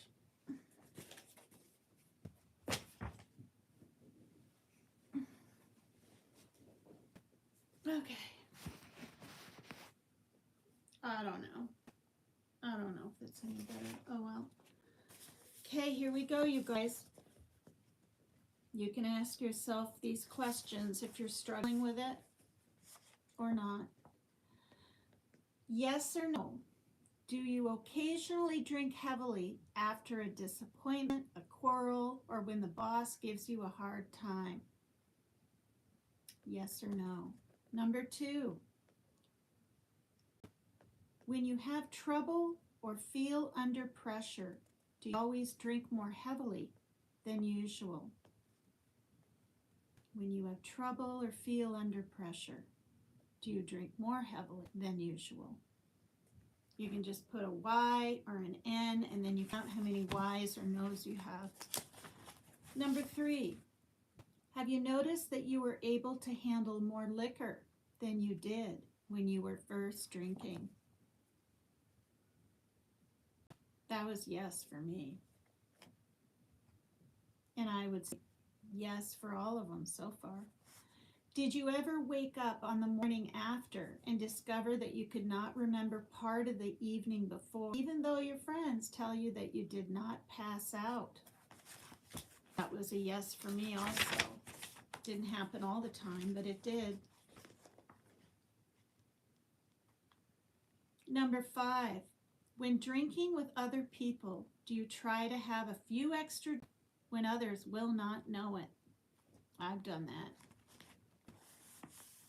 I would do that at like functions. I mean, I didn't try. I just kept wanting more. But more than likely, it's probably a yes. Number 6, are there certain occasions when you feel uncomfortable if alcohol is not available? Oh yeah, absolutely. That was a yes for me. Yeah. Number 7, have you recently noticed that when you begin drinking, you are in more of a hurry to get the first drink than you used to be? That's how it was for me. Do you sometimes feel a little guilty about your drinking? Yes, for me. Are you secretly irritated when family or friends discuss your drinking? Yeah, I suppose I probably was, because it made me feel worse, you know? So that's even a yes. Number 10, have you recently noticed an increase in the frequency of your memory blackouts? Yeah, that happened. Because in the beginning, I'd be in and out just a bit, never like blacked out to where like end up, you know, God knows where or something. Number 11, do you often find that you wish to continue drinking after your friends say they have had enough? Oh yeah, that would happen with me and my friend Trudy. She'd be ready to stop because to drive home and she could just stop. And I wanted to keep drinking and listen to the band and stay at the bar. That was in Vermont. Number 12, do you usually have a reason for the occasions when you drink heavily? Yeah. My reason would be I felt sorry for myself in some way, right? You know, like Maybe I felt I wasn't getting enough attention from my boyfriend or even appreciated for what I did. So it was usually a pity thing. Or worry. Worry gonna, do everything perfect right. Number 12. Oh, wow, Pink Peony. Cannot drink alcohol. Liver enzymes will become very elevated. Wow. That's fortunate for you, I guess, right? Okay. When you are sober, do you often regret things you have done or said while drinking? Yes. Yes. I was calling my mom when she lived in, oh, where was she? I was in Burlington, Vermont, and she was in New York on the houseboat on the with her husband. She was in her 40s. I was 20. She was 42. The drinking age was 18. And one day, like she had to say it to me, I guess, for me to understand this. She said, Megan, why do you always call me only when you're upset? It's like, I said, gosh, Mom, you're right. I didn't realize, and blah, blah, blah, and it's like, oh, brother.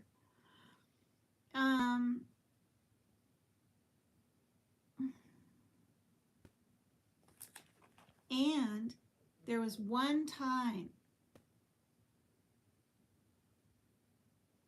when I was with Mel in Boston and we were drinking and not getting along, and he had moved out, and he said, because he was having an affair, and I didn't know this, with his tarot card reader. And I've said this story before. And I was 30 and this woman was 40 something, and to me that just seemed so much older than me. You know what I mean? 40s, it seemed old. And he was carrying on with her, and I had no idea. Because he was carrying on with me, and he acted like everything was fine, but he was. Oh, that's good, Brenda Chick. You never had a problem with it. Anyway, apparently, I drunk dialed, and I mean in a blackout, and called the phone where he was staying. He had roommates, and they were super pissed. And I'm serious. I don't know what I said. I don't even know. Like a complete blackout. Mel told me I did that. You can never call there again, and I didn't. I didn't even remember calling. I can relate to this. Have you tried switching brands or following different plans for controlling your drinking? Absolutely. Absolutely. I was a waitress at Wesson's Diner, and it was a pretty popular place. Had a salad bar and everything. This was in Burlington, Vermont. I would try not to have any shots after work, right? Just sip on a beer, a drink, no shots at the bar. I wouldn't spend so much of my tips at the bar at West Diner. There was a built-on bar. Let's see, other plans for controlling. Yeah, in quarters, with my sister friends before hitting the town. Try to do that. Try to not drink all evening and then start late, like at 11 p.m., have my first beer. Done that. Oh, good grief. And switching brands. Not for controlling my drinking. I switched brands so I would get more of a buzz, like stronger beers, the Canadian beers, compared to Orion, a Japanese beer, which you guys, it'll knock you on your ass, one of those. At least a woman. I got so incredibly drunk and sick at a Japanese concert early. That was in Okinawa. I was throwing up while Joe and I were waiting for the cab. It was awful. It just tasted like regular beer, but it was really, really potent.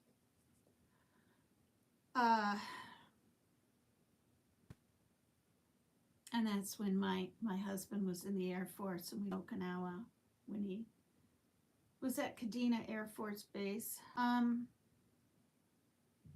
Number 15. Have you often failed to keep the promises you have made to yourself about controlling or cutting down on your drinking? Absolutely. Yes. I'd be so hungover. There was one day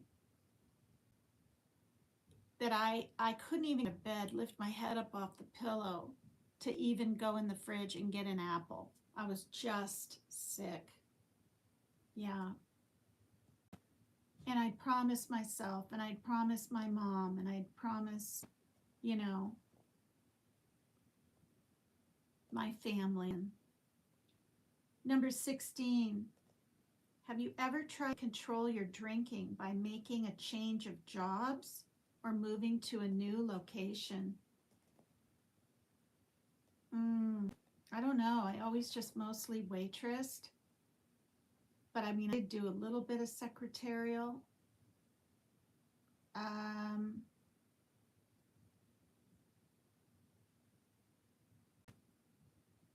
I think that one's a no for me because even when I went to Minnesota to live with my aunt, because I was really unhappy. My sister went out with my boyfriend, and I was young, and I was angry, and I was just really upset and jealous. She was green-eyed, blonde hair, tan, and I'm this, uh, more auburny hair color, my 20s. Um, Not by any means fat, but probably a good 10 pounds heavier than her. And could tan, but I'd have to burn first, and this and that and the other thing. We just look like we're opposites, and I never, you know, it was just really hard, and that happened with my very first boyfriend too. When I was 16, he went out with me for a whole year, and then he decides to go out with my sister. Yeah. Um.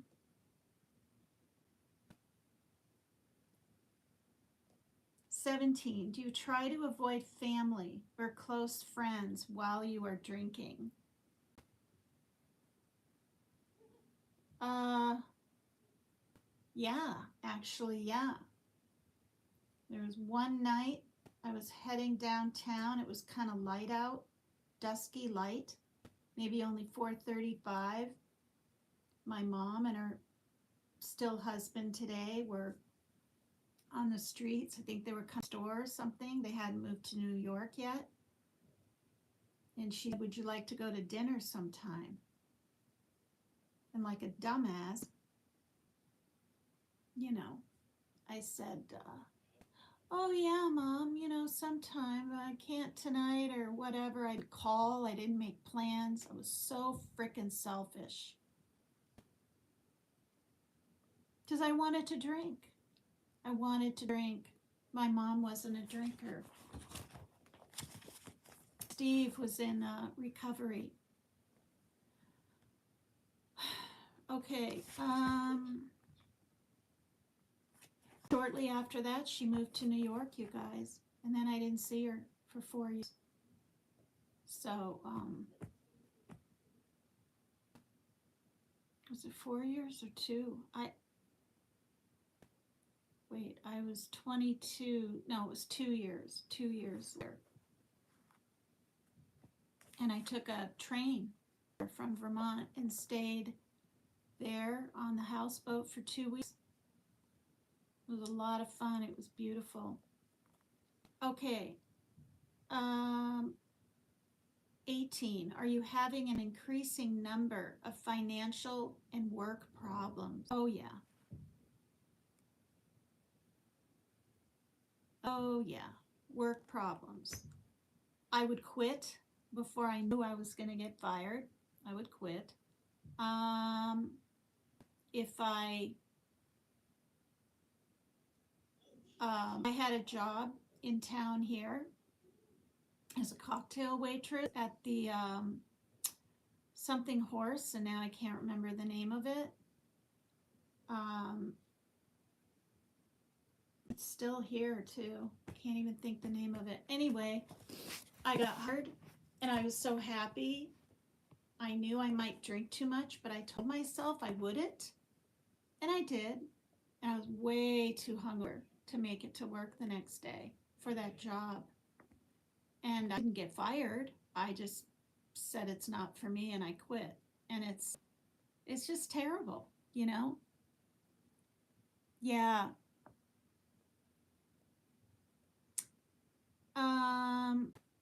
19. Do more people seem to be treating you fairly without good reason? I felt like it. I felt like it often. Not my mother, not my parents. They weren't around me. My dad was in Austria with a girlfriend, and then one later in Spokane, Washington, when I was a teenager. Um, but I felt like it was without good reason because I got a job when I was 18. I was trying to work. My mom said, you're 18, you got to go out and get a job.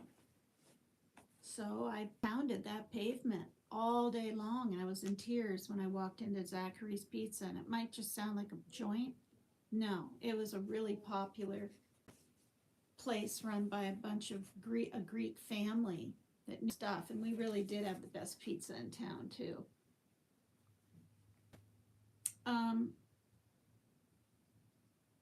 20. There's 26 questions. 20.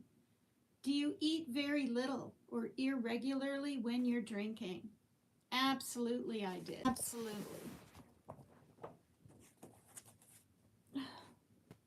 I'm not going to have the camera turned like this next time. It's driving me nuts. I'm looking straight in, and my head's turned. The camera is, yeah. Yeah.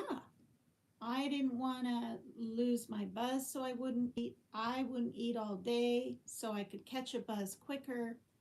When I was drinking beers and stuff and bar hopping with my, I couldn't eat because I wasn't a bit hungry and I was drinking. Yeah, very little, very irregular. 21. Do you sometimes have the shakes in the morning and find that it helps to have a little drink? I had the shakes a lot, starting at the age of, 1989. So started drinking when I was 16. I'm trying to think. 1980, I was 18. So 89, 10 years later would be 20. I was 27 when I started getting the shakes. But did I drink to try to get rid of it? No. No. Because honestly, it wasn't even around. It wasn't like where I could take a quick sip of something and then go to work. And plus, when I was hungover, I couldn't drink. I could not drink. 22. Have you recently noticed that you cannot drink as much as you once did? Absolutely. And that's what happened to me in 2011. I didn't even have very much to eat. I had taken my Zoloft. I had nothing to eat that day, and I was only on my third beer.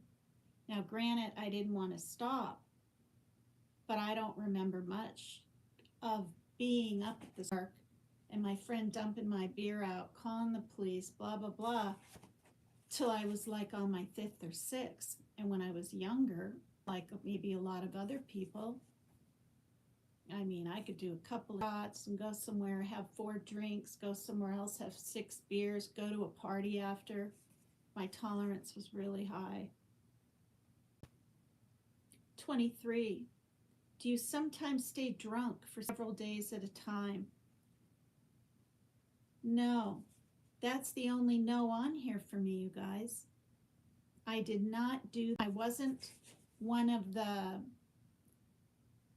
what's it called?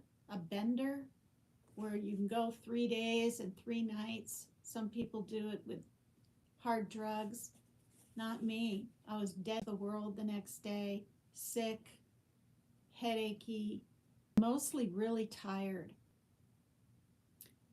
And, the bars would close at what, 1:30, or 1:30 closing down, then 2.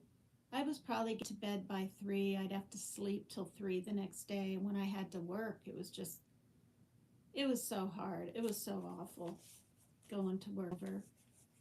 I probably reeked of alcohol at times. The owner of Wesson's Diner was a really bad alcoholic. And I've said this story before. He would get so drunk at his bar that the bartender and some of the cooks that were there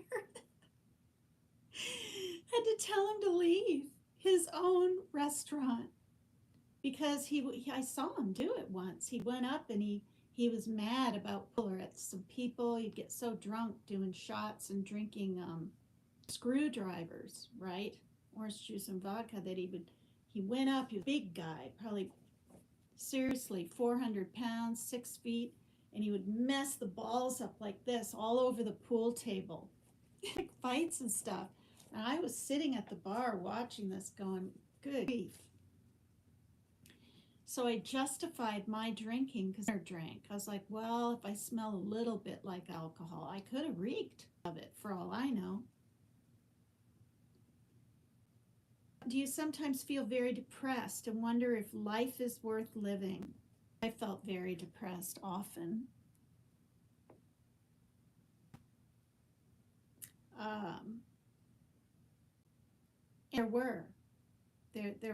There was a time when I was completely, utterly distraught, and thought I would just walk into and keep walking and walking.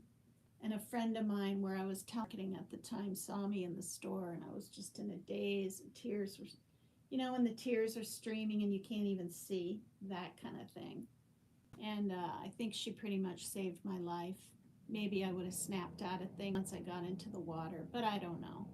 That was Lake Champlain, and my sister was going out with a guy I liked then, and another pity party. I just felt like crap. And also, I think at that time, because I was so upset, they were seeing each other, and he would come over because I was living with my sister then. I think they kicked me out. I mean, maybe I said, I'm out of here, but I think it was a consent from them, and that really, really hurt me. My sister has been sober now without going to AA or anything for 6 years or so. Long time. She had a really hard time with alcohol too. Yeah. When we would go out, I was worried sick because she would just go up and sit in someone's lap. She was really free, like this whole other side came out of her, and I was afraid she was going to get RAPED'd or something, She's completely different today. 25. Sometimes after periods of drinking, do you see or hear things that aren't there? No. There's one other no for me, thank God. Now, I suppose, because I heard the stories at AA and an outpatient, when you down those bottles of booze or vodka or whatever, stop. And my friend Monique, the lady on the pug dog that I walked, she went through it. Your skin would crawl. You thought you saw things on the walls. But that's a no for me, thank God. Only 2 no's, though, out of this whole test. I'm live, just so you know, hon. Okay. All right. They're right here. Oh. No, you won't even be seen.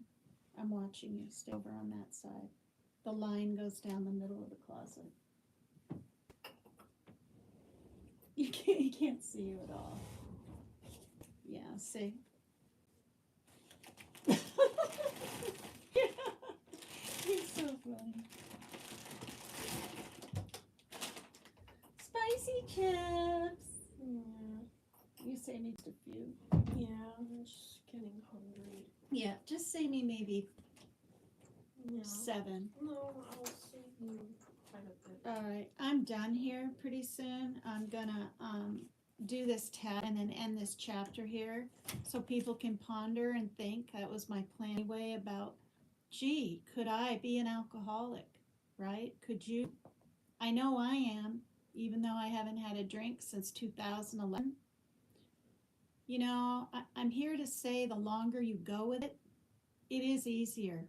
It is easier with time. I mean, for me, it was and still is.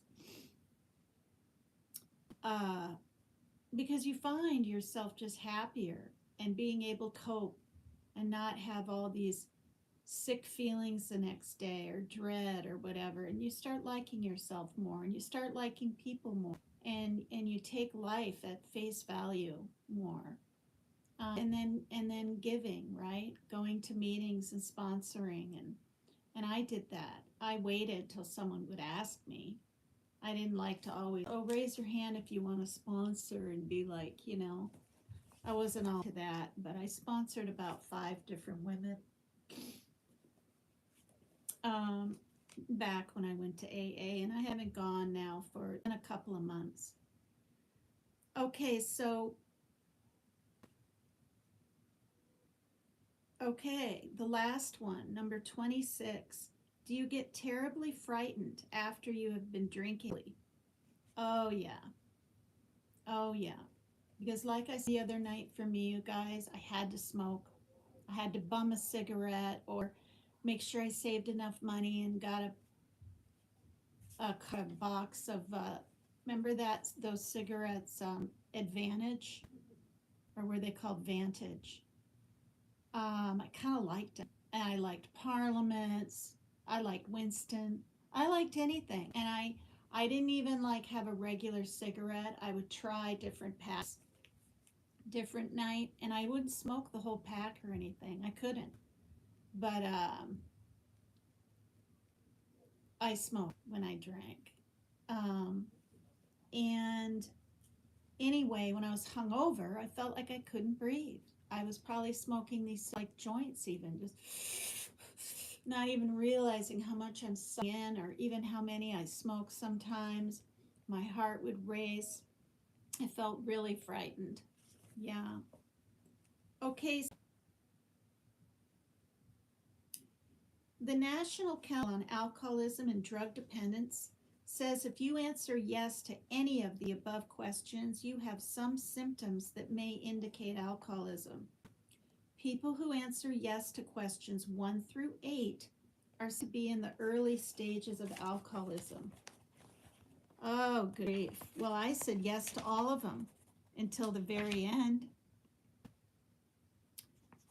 Number 8 was, do you sometimes feel a little guilty about your drinking? All right. And then it says, which typically lasts from 10 to 15 years. Yes answers to questions 9 through 21, which I said yes to, indicate middle stage alcoholism. Oh my gosh. Which usually lasts from 2 to 5 years. Questions 22 through 26 indicate the beginning of final stage. Oh Lord. Yeah, it's 22 is, have you recently noticed you cannot drink as much as you once did? I said yes to that. Now I said no at 23. Do you sometimes stay drunk for several days at a time?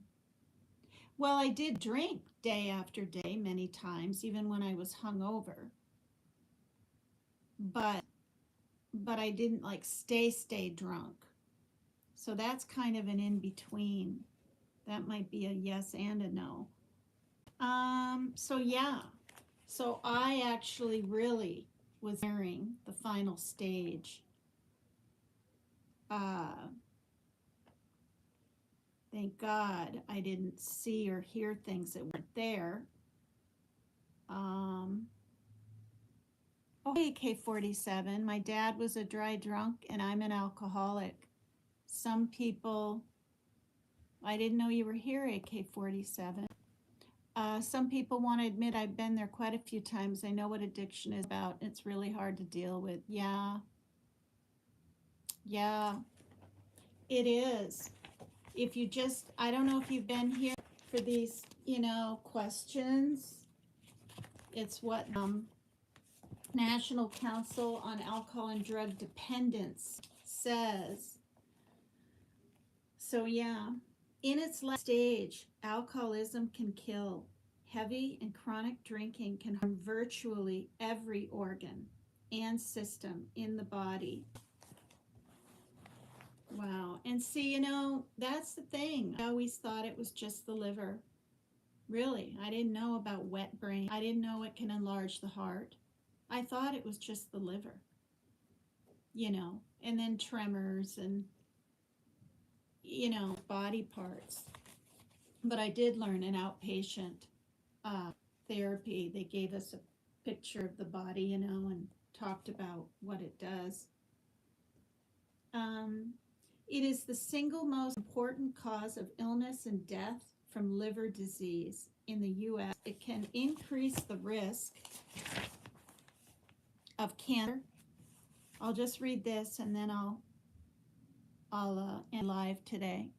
I met some guy who was really scary, who said it really sad, too sad. Yeah, wet brain. Yeah. Cancer, cardiovascular disease, and such infectious diseases as pneumonia, tuberculosis. It can also brain cell function, shrink the cerebral cortex, throw the body's hormonal system out of balance, and lead to sexual dysfunction and infertility. The Office of the Secretary of Health and Human Services noted in its, remember, this was written in 1996, this book, and it just going to read what it says here. In 1993, National Report on Alcohol and Health that in 1988, 15.3 million Americans met the criteria for alcohol use, patterns of problem drinking that result in health consequences and social problems or both. Okay, that's what problem drinking is. Or alcohol dependence, alcoholism, as defined by the American Psychiatric Association's Diagnostic and Statistical Manual of Mental Disorders. Alcohol contributes to nearly 100,000 deaths a year, making it the nation's largest cause of preventable death. Tobacco and poor diet and exercise patterns are the two largest causes. So smoking with it, having poor diet, and exercise patterns are the two largest causes. Those affected by alcohol and other illnesses it causes occupy as many as half the hospital beds in the U.S. on any given day. It is estimated that alcohol is a factor of approximately 50% of all homicides, 30% of all unalivings, SUIDES. I first came across a copy of the National Council on Alcoholism questions in Nan Robertson's Getting Better. At that point, I answered yes to the first 15 questions, and I remember thinking I had another 5 or so years to go. When we're that deeply in love with drink, we have no idea what kind of fire we're playing with. Oh, Lord have mercy. Okay, you guys, an hour and 37 minutes. My live was sort of all over the place as usual. Share a little bit about my past with you guys and whatnot. The music at the beginning, the sort of rock and rolly beat that I tried to move to a little bit just because it was kind of funky and fun, is by Bird Creek. Bird Creek. Thank everyone for being here. Really appreciate it.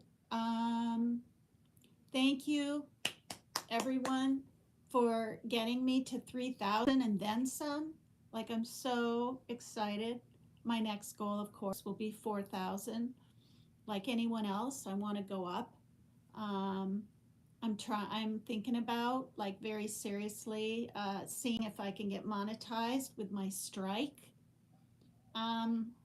I looked at videos and they say you can, but it depends how many strikes you have. It depends on different things. So they'll decide. And if they say no, then I will just try again in a month. If they say no, I'm to try the next month.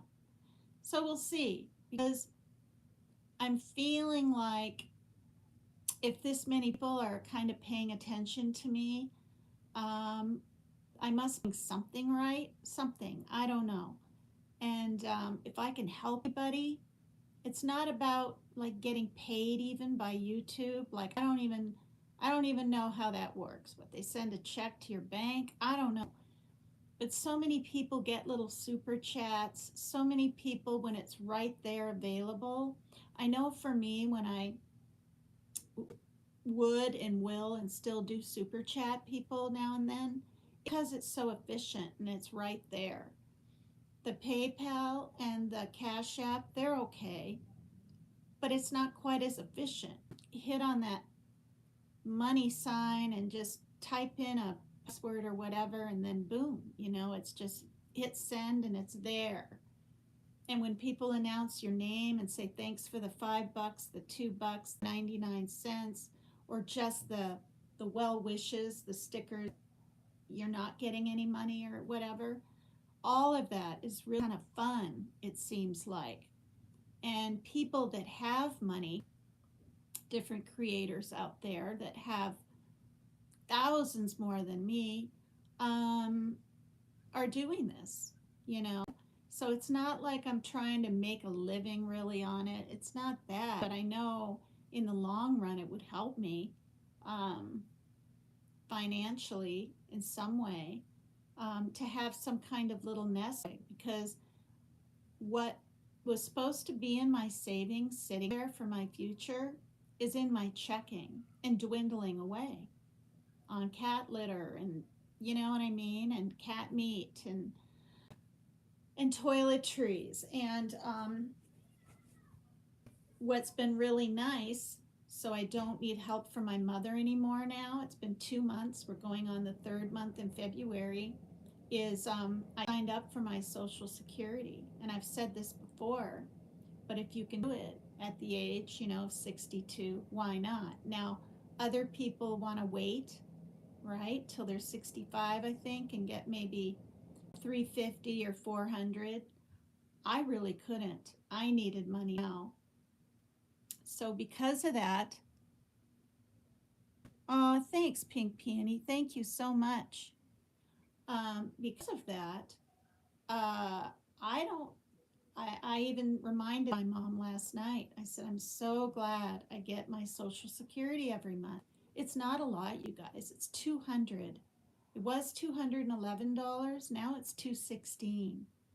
But that little extra $5, it's nice. I can buy the litter and the toilet paper and the extra toiletries I need with that. But that's all I have besides my consolidated trust fund, which I should be saving for the day when my son either goes into a home somewhere or maybe lives with a friend. And do you know what I mean? Um, but I can't. I can only do what I can do. And that's why I'm on food stamps, things like that. So um,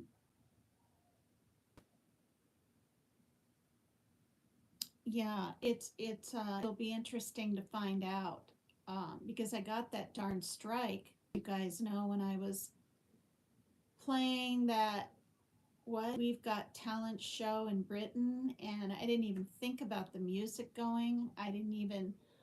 I read the copyright thing or whatever it was posted, and I thought that was good enough, and then I could just talk about it because it says comments, news, or reporting. It says comments, but that's full-fledged copyright, even though it was what, 10 minutes or 5. It was taken down after the very first song.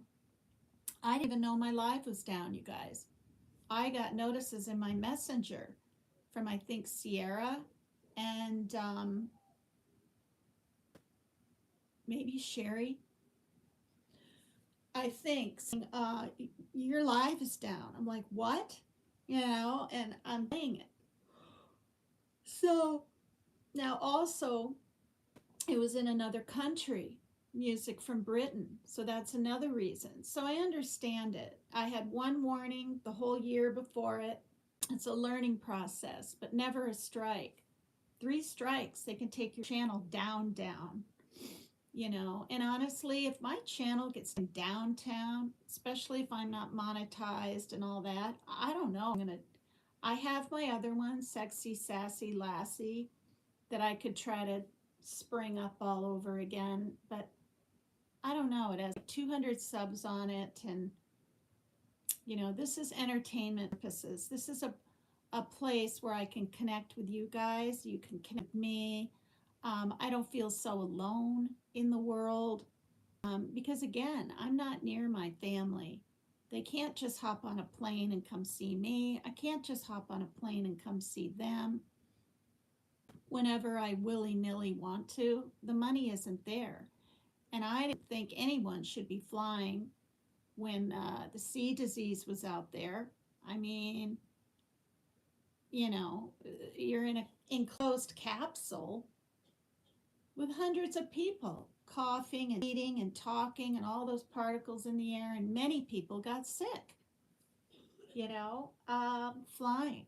And I've said this before, and I'm damn proud of it. My children, grown adult children, and myself, in all these years, all the times I've gone to the store and doctor's appointments and been in people's cars and being with my ex-boyfriend Darren for almost 8 years, all of that never got the C disease. And that's because I wore a mask. I wore a mask when he showed me his place up there and his room and everything. I didn't, I wore a mask when he was in his car. He wore a mask. So, oh gosh, Pink Peony, that's really sad.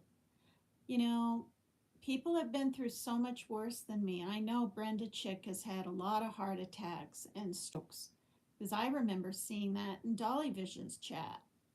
I've known you guys for good grief now. It'll be 3 years this August. 3 years, you know. Yeah, because I started watching that show in August of 2021, and then it was in 22 of the summer that I was co-host, and then this whole past year, nothing to do with the show, and then like we go through winter and get to August again. Yeah, it'll be 3 years in August. So time flies when you're having fun. You still wear a mask. Good for you. I just, it makes me mad. People that say, oh, they don't work. Yeah, they do. Yeah, they do. If you're wearing it the right way, you know. And the thing is, I listen to the CDC. Okay, I listen to them. They study this stuff. It's not about a president saying this or a governor saying that. The CDC says it'll save lives. So why not do it? I have a shitload of masks. We will get through this pink with black. I got so many masks. I should show you guys my masks. I think I will right now, really quick.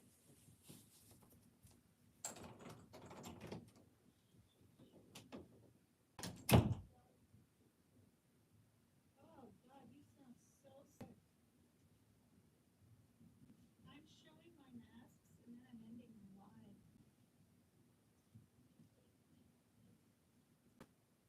Yeah. Hey, where are they now? Where? No, my masks.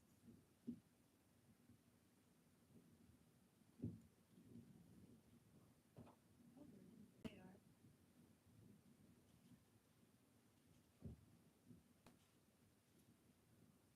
they are. There they are.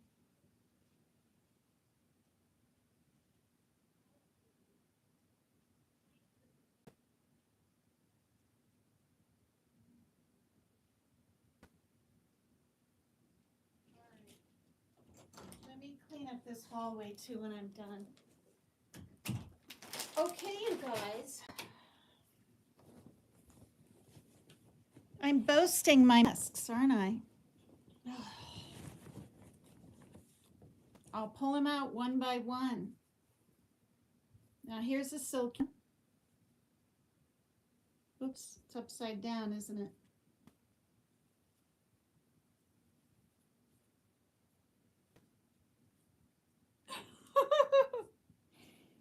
That's kind of cute. And it works, you know, as long as it's, I mean, no, it's enclosed. And it comes all the way down and it's soft and it's soft. This one.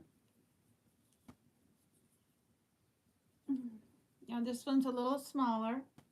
So you gotta squeeze the point there. Obviously for a kid, but I like the, you know, the little hearts and stuff. I'm gonna try every single one on you guys. Here's a cool bandana one. Right? I mean, some of them are fairly fashionable.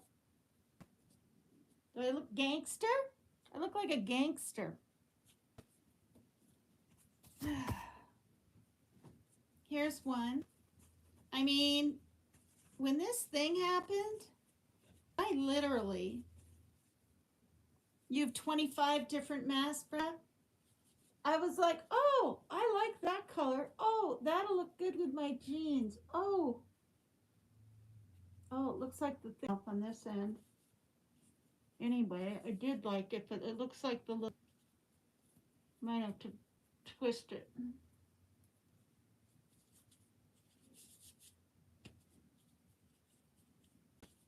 Now see, this doesn't have a pointy thing in it, so it really covers up because I want the particles to get down there.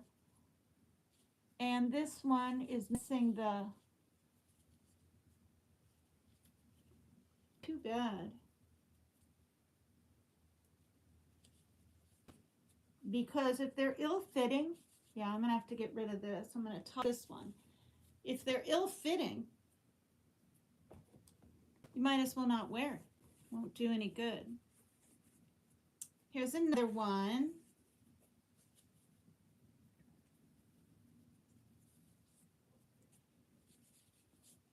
This is my tropical one. Right? If you're flying to Hawaii, it can look all classy.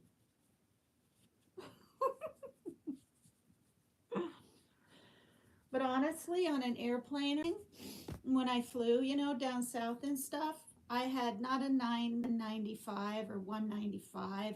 I don't even own one like that, but I had the 3-piece whatever.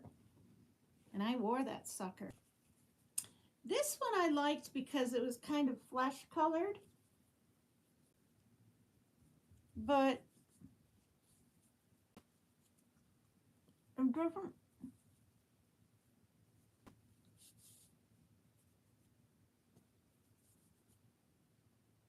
I don't know. I don't think I like the way it looks even.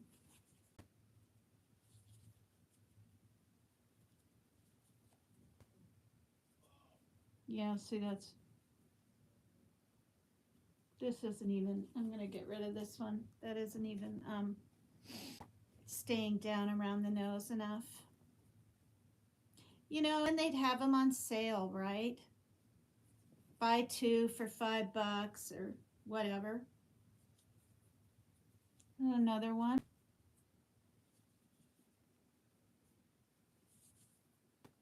It's actually really comfortable. That's what I need to do is just put my hair behind.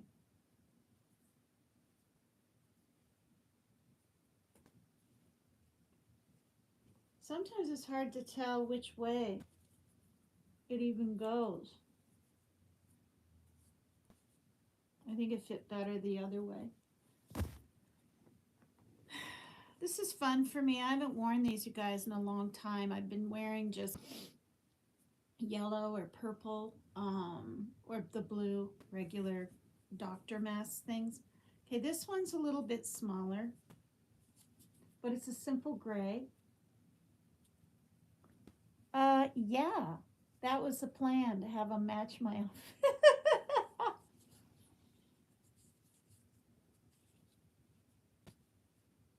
I like the color gray now that I'm older and stuff. Browns. So it's just cotton.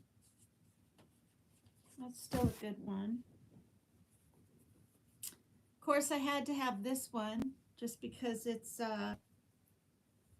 got yellow in it. And yellow's my favorite color. Can't believe I'm doing this. This is what I mean. I'm very extreme. This is when PCT is extreme, because I am. Such an odd looking mask, isn't it? Very odd. Maybe it doesn't go that way. Go this way? Same difference. I think that looks a little better. I don't know. All right. Did you guys see the hostages? Those 3 women? Oh my God, I cried. The first time I watched it, my eyes welled up. The second time I watched it, right? The hospital reuniting with their families, shaking, laughing, screaming, just melting into each other's arms. There's one was 31, one was 24, and one was 26, I think. And I don't know why they were chosen. I always like this one. Purple is your favorite color. This is a blue and red denim. This one's quite comfortable. This one was a smaller mask.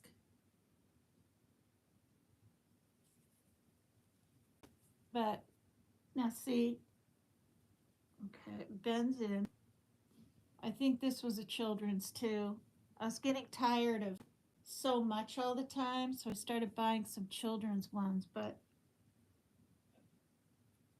I don't want to get rid of it. Maybe a child could. It's better than nothing, covering up this in at least your mouth. I thought it would be cute with jeans, something. This was kind of cool. Love wins. It says love wins. Now, it doesn't have any things to make it tighter. My hair is even purple. Oh, it is now?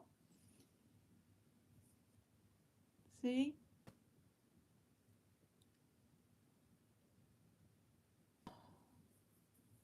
It's kind of psychedelic. It's kind of loose. I mean, you can breathe and talk fine. Thing wraps around the nose. Oh, dear. I always liked this one a lot. These kind of really soft little fuzzy ones, really like. See the material? It's sort of a glossy kind of. Yours is pink. I like this too. I mean, like when I go up store and there's hundreds of people in that store, I swear 5 of us are wearing masks. And a few of the workers, everyone else is standing around like, oh, it's just the flu. Well, whatever.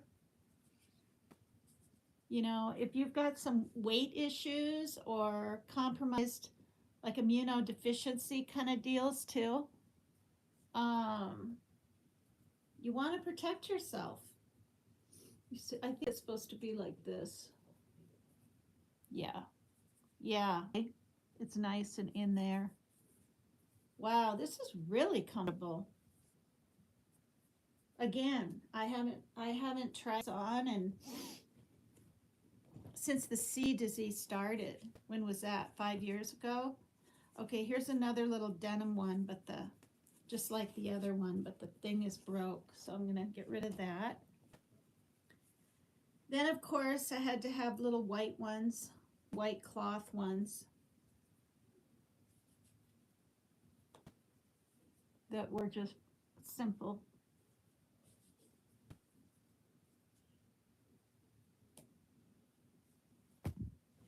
Hope you guys aren't too bored. Got my little kitty one. Meow. This is supposed to go like this. I like this. No, it's supposed to because the thing bends up here around my nose.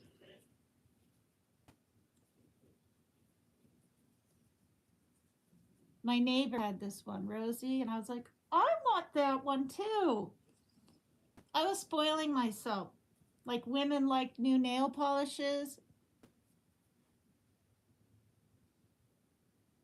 Oh, really, Brenda?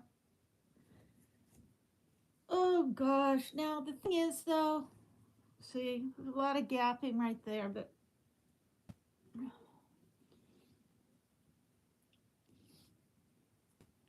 all right.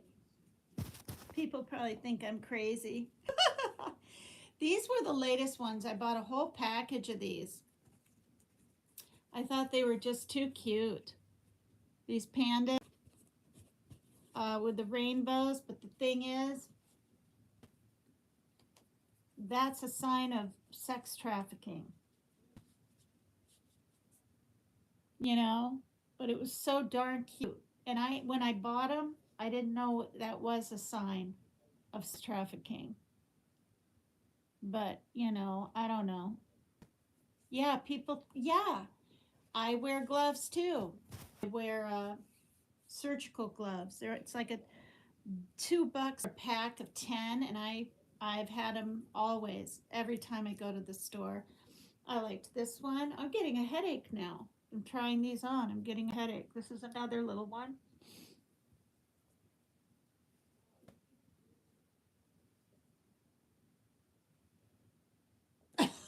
Ow! Ow, I can feel my arthritis. Ah, my neck's killing me. Here we go. Choose hope. Anything is possible. This is obviously a real small one too, but I liked the saying. When it first started, you have two these days. I have what these days? I'm confused.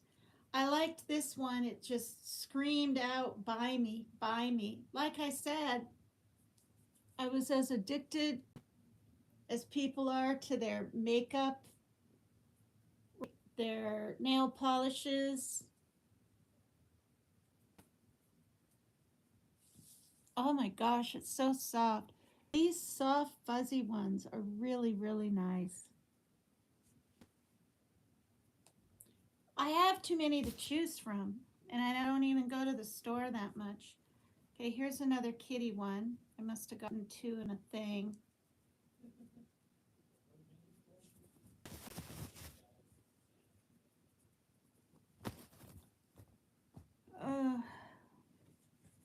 Here's one I wore, quite a bit when the thing first started. But I'm in a state, right? Washington State that believes in masks. So maybe they don't sell a ton of masks like this. Maybe they do. I don't know.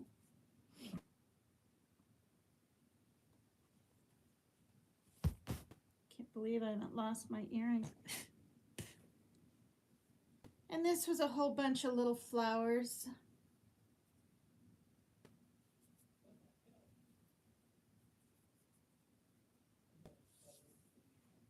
Right. Is that upside down? It's hard to tell.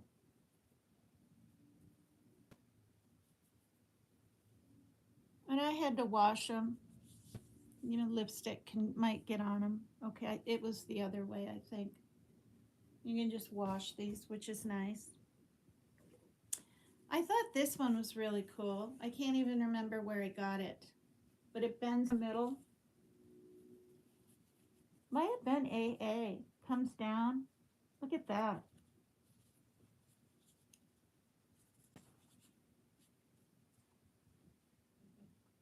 That's intense. They almost look like a robber or something. Not robber, but look at that. Oh, all these layers. Okay, I liked this one a lot too. Fighter, never give up. This is definitely kids. Look at this one. Really, really small. But I liked it. Just because of the same. But I could never wear it. It's not even. Let it be Gabby's favorite saying. How cute. Yeah, this is. See, and it won't tighten or get bigger. Okay, this is one I got near the endish. Now you guys know why I'm showing you. When I said I have a lot.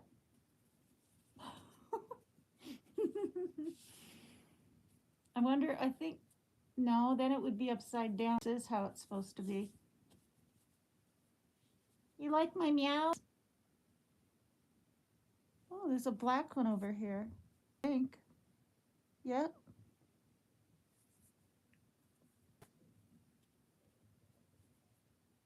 Eight kitties. Remember when if you went in a bank, you was a robber. Good grief. Yeah. Yeah. If you wore something like that before the disease was out there. Yeah. Here's another one I really like. This is my Florida one. I don't know when I'll ever get to Florida again, but is it upside down? No, I guess not. It's a real soft material. Yeah, with mask. And I liked this red one. I had to have a little red one, but it's a little small. This one's pretty darn small too.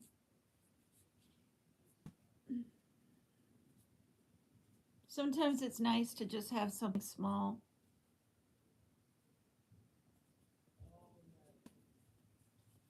Yeah, definitely too small. It's squeezing on my face.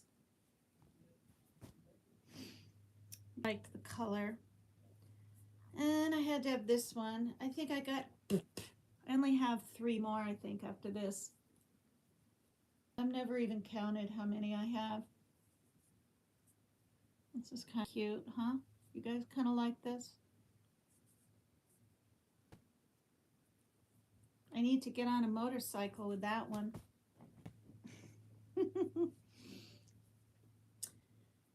Gotta have polka dots, right? Checkers and now polka dots. Oh gosh. It's light and cool even. It's this material. See the material? It's this silky.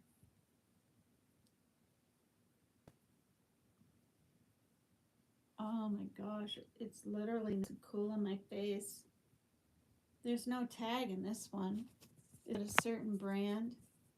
I mean, obviously someone makes these silky ones, but I don't know. And these. Okay, I got 2 left. Another polka dot one. I like this. It brings out the green in my eyes. See? See my eyes? My eyes have quite a bit of green in them. They're green and brown. They're hazel. They're not green. My daughters are green. They look pretty darn green though in this light. Oh, goodness sakes. In one. And then I've got the blue and the yellow and the purple doctor ones. And then the black one. I think I got this at AA. It's very simple. Black goes with everything pretty much, right? And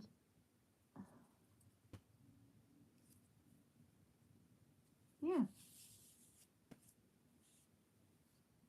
I like it because it's just not overbearing, right? It's quite simple and thick.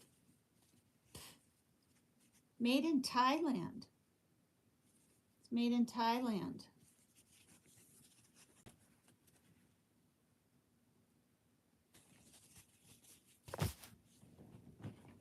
Okay, it's empty, and my hair's a mess. I'm a mess. I put on a glossy kind of mauvey lipstick, but my lips, as you get older, you lose the color in your lips. I didn't know that either. I listened to that one guy, the dermatologist guy, or not the he's a surgeon. He's a, what's it called, a face surgeon or a facelift person or whatever it's called. All right, you guys, I'm gonna go now. It's been an hour and 70 minutes. Oh my gosh, that's 2 hours is 120 plus 50, almost 3 hour live. But I feel good because seriously, like that other live I accidentally took down. It was an accident. It sucks. I was really bummed. I spent an hour doing to see if I could get it back somehow, and you have to write to Google, so I did that. So maybe I'll get it back, and if I do, I'll post that one and of course this one because we got a little bit of 8.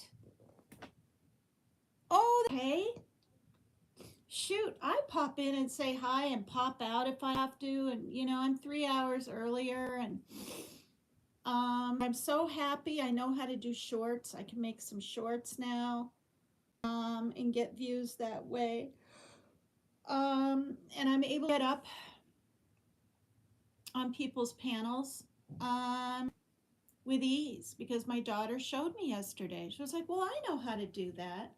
And when I asked her to help me like a month ago, she was in her room and she's like, I don't know how to do that. But we were on the couch together and she's like, well, I know how to do that.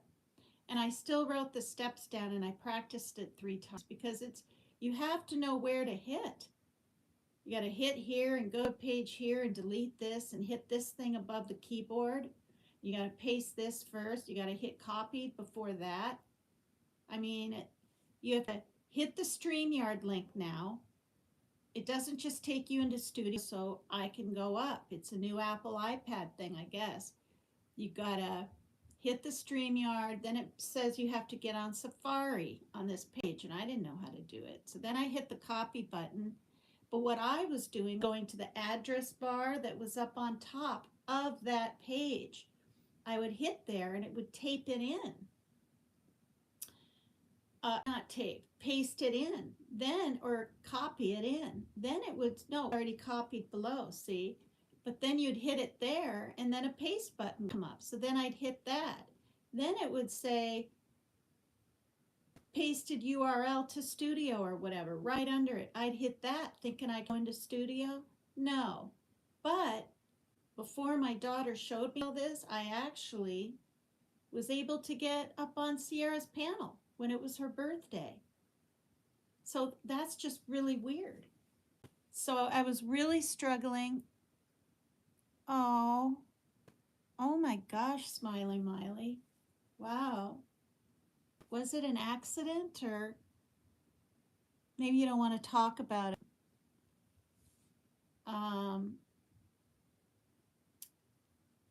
Was it 8 years ago now? Moonlight Soul Path, Smiley Wiley. Her son unalived himself. I don't know if you know Moonlight Soul Path is, but she has a channel, you guys.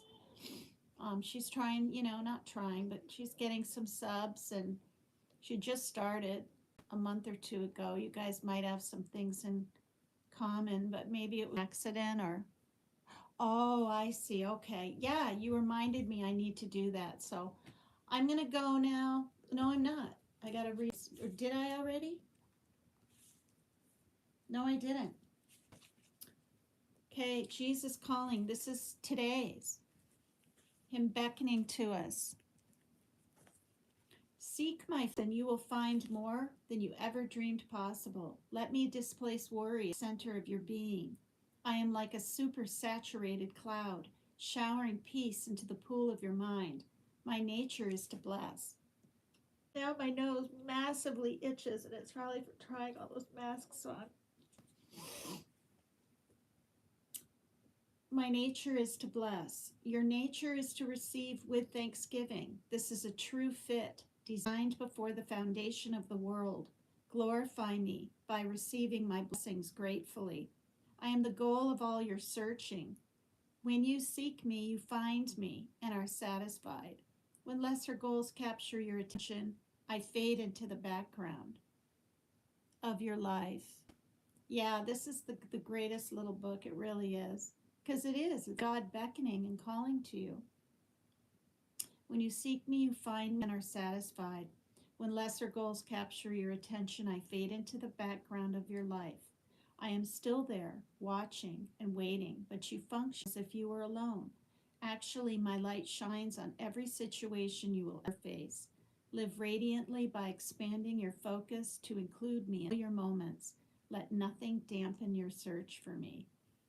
Uh, I used to read this to Parker back, I don't know, 3 years ago, and then he just was like, I don't know, Mom, I don't know if I believe in God. He isn't helping me, and this and that other thing. And I get it. I understand all that. I just try to explain things to him the best I can, that there is a purpose for his life and purpose for my daughters, purpose for me. I don't know.